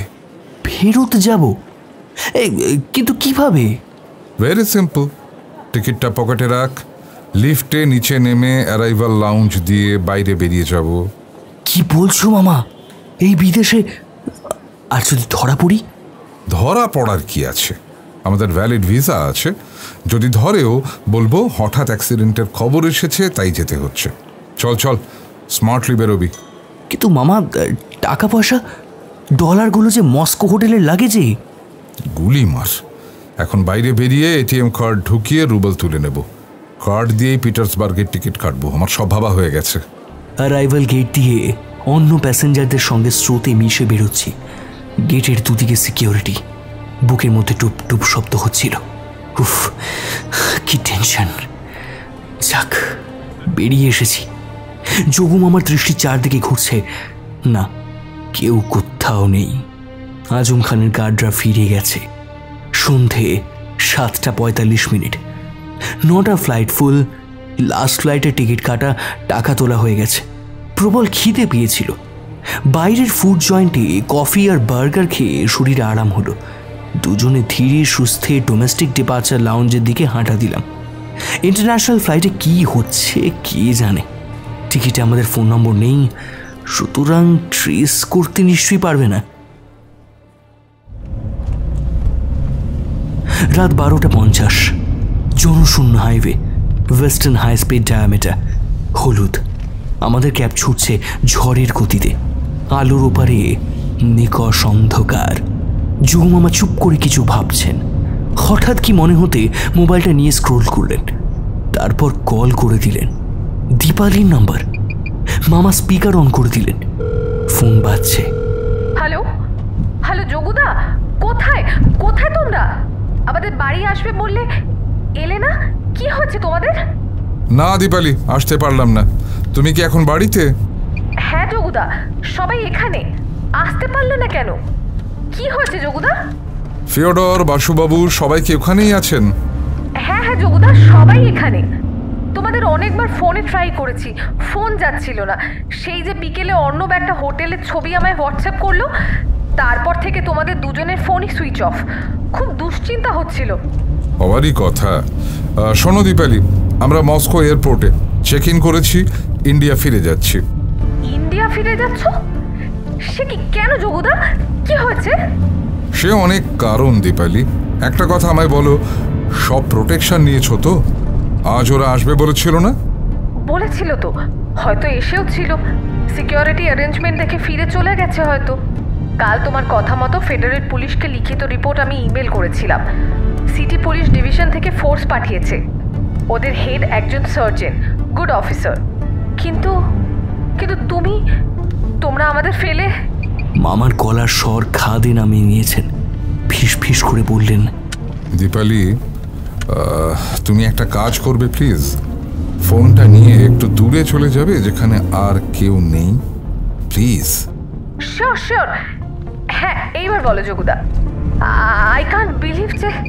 ফিওডর কোথায়? সে তার ঘরে।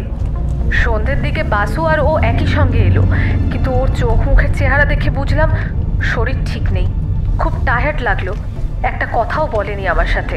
আমাকে বাইক করে ঘরে ঢুকে গেল। এতক্ষণে বোধহয় ঘুমিয়ে পড়েছে।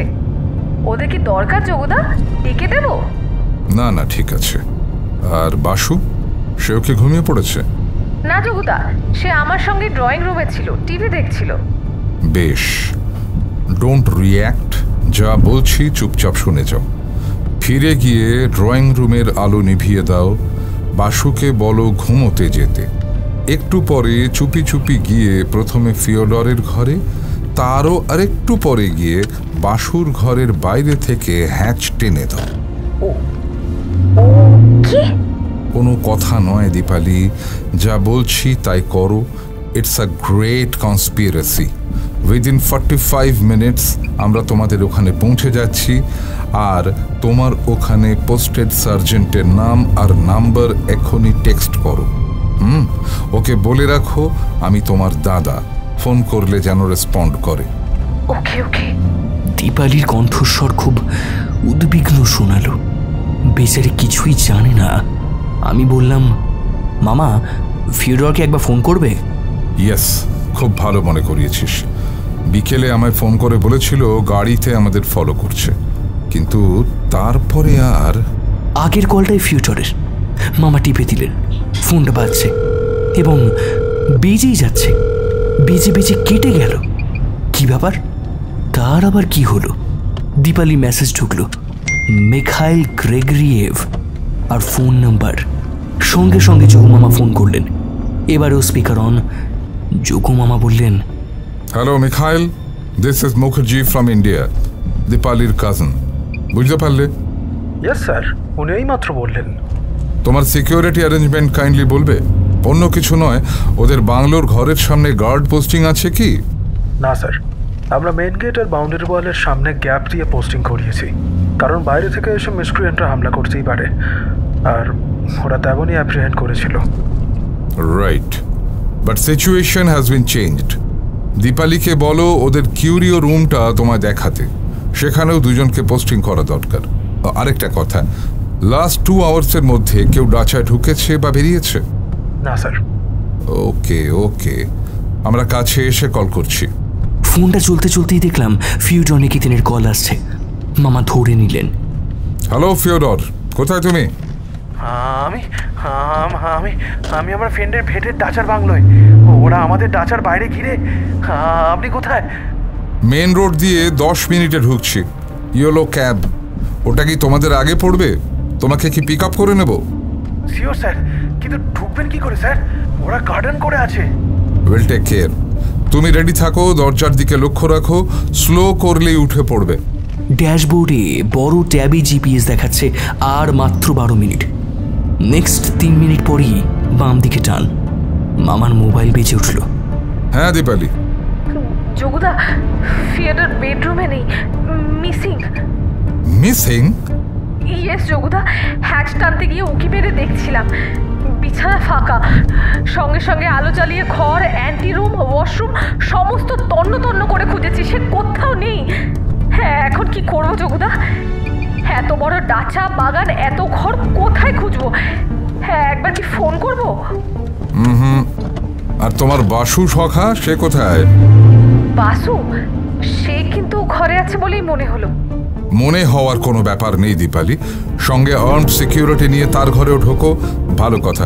তোমাদের কিউরিও রুম, সেখানে কি অবস্থা? বাইরে সিকিউরিটি পোস্টিং হয়েছে? এখনই দেখছি যোগুদা, দেখে আমি জানাচ্ছি। আমার সঙ্গে বাড়ির অন্যরাও আছে। গুড, ওই দুজনকে খুঁজে বের করতেই হবে। That's it. Yellow gate cab ঢুকে পড়েছে ডান্সা জোনে। দুদিকে ছড়িয়ে আছে সব কান্ট্রি হাউস, গাছপালা, ঝোপঝাড়, বাগান। ক্ষীণ চাঁদের আলোয় অপার্থিব নিস্তব্ধ চারিদিক। আবার ফোন এলো।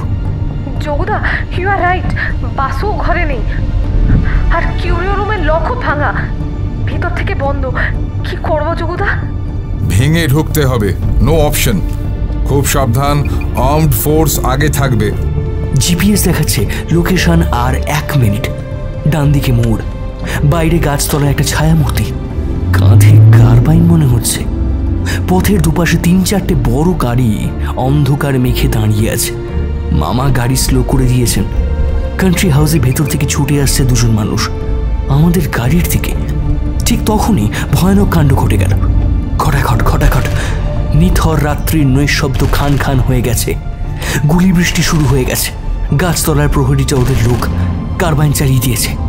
কাটা কলা গাছের মতো পড়ে গেল অগ্রসরমান একজন। অন্যজন বাড়ির দিকে দৌড় দিয়েছে। গাটা আমাদের গাড়িও দেখে ফেলেছে, সঙ্গে সঙ্গে কার্বাইন চালিয়ে দিল। Fast fast! মামা চিৎকার করে উঠেছেন। মাথা নিচু করে ফেলেছি। ঝনঝন করে ভাঙছে গাড়ির কাঁচ, কেঁপে উঠছে গাড়ি। পরক্ষণে পাশের ডাচার গেট দিয়ে ঢুকে গেছে গাড়ি। আর্ম ফোর্স বেরিয়ে এসেছে। নিমেষে দাঁড়িয়ে থাকে গাড়িগুলো স্টার্ট দিয়ে দিল। ওই প্রহরীটা তার একটাই লাফ মেরে উঠে পড়েছে। এরাও গুলি বর্ষণ শুরু করে দিয়েছে, কিন্তু তার আগেই গাড়িগুলো সীমার বাইরে। মামা, ফিওডরে কি হলো? জানি না রে, কি ফেরোসাস। মামার গলাও কাঁপছে। আমরা গাড়ি থেকে নেমে পড়েছি। ড্রাইভার ভয়ে একেবারে পাথর। মামা তাকে অভয় দিচ্ছেন। আর চিন্তা নেই, উই আর সেফ। তবে এখন আর বেরিও না। তখনও বুঝিনি আরো অনেক ঘটনা বাকি রয়েছে। বাগানের পথ দিয়ে বাংলো বাড়ির দিকে ছুটছে। দুটো শয়তান আমাদের কবজায়। ও মাই গড! কয়েক মিটার যেতে না যেতেই আবার বিস্ফোরণ। লম্বা বাংলোর শেষ প্রান্তের ঘরটা দাউ দাউ করে জ্বলে উঠল। বিকট শব্দ হচ্ছে। আগুনের লাল শিখা লক লক করে আলো ছড়াচ্ছে। যা, সব অমূল্য সম্পদ উড়িয়ে দিল। নিজেরাও মরেছে নির্ঘাত। ইস, আমরা পারলাম না। যোগু মামা মাথায় হাত দিয়ে বসে পড়েছেন, মুখ গুঁজে দিয়েছেন হাঁটুতে। আমারও শরীরে আর একদম শক্তি নেই। ভস্মীভূত কিউরিও রুমের ভেতর থেকে ওমর নুরুদ্দিনের অগ্নিদগ্ধ লাশ উদ্ধার করা হয়েছে। একটাই দেহ, বাসু সখার লাশ পাওয়া যায়নি। তার খোঁজও পাওয়া যায়নি। ভোজবাজির মতো ভ্যানিশ হয়ে গেছে। কোনোভাবে ট্রেস করা যায়নি মূল পান্ডা আজম খানকেও। তবে ফেডারেল পুলিশ হাল ছাড়েনি, চেষ্টা চালিয়ে যাচ্ছে। একটাই সুখের কথা, ফিওডর নেকেতেই নক্ষত। গুলিতে মারা গেছিল তার সহকারী কামেনেভ। তবে অ্যান্টিক কিউরিও সব জ্বলে পুড়ে ছাই হয়ে গেছে। এমনকি আগুনের প্রচণ্ড উত্তাপে প্রাচীন সিন্ধুকগুলোও গলে তলা পাকিয়ে গেছে। সোমলতা আর অনন্তবাবু সেন্ট পিটার্সবার্গের মস্কো হোটেলে সুস্থ অবস্থাতেই ছিল।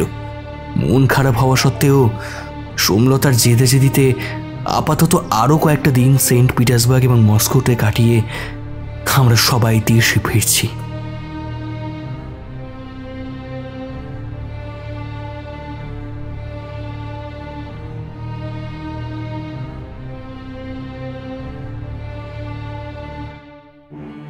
শেষ হলো আজকের গল্প যোগু মামা ও জ্যান্ত পাথর, ন্যারেটেড বাই শুভঙ্কর দেবনাথ। যোগু মামা Raja Bhattacharya, Ananta Sarkhel Sourav Saha, Somlata Khushi, Satyapriya Partha, Faiza Riddhi, Dipali Rubina, Basu Asanjan, Azim Khan Arya Soumik, Elizabeth Barnali. Directed and soundscape by Bipul. Scripted by Saheli Mondal. Poster design Rounak Mondal. বিশেষ ধন্যবাদ পত্রভারতী বুকস প্রাইভেট লিমিটেড। গল্পের সূত্রধর আমি আসঞ্জন। ফিরে আসবো আরও একটি অভিনব গল্প নিয়ে, তাই কান রাখুন শুধু গল্পের জন্য ইউটিউব চ্যানেলে। নমস্কার, শুভরাত্রি।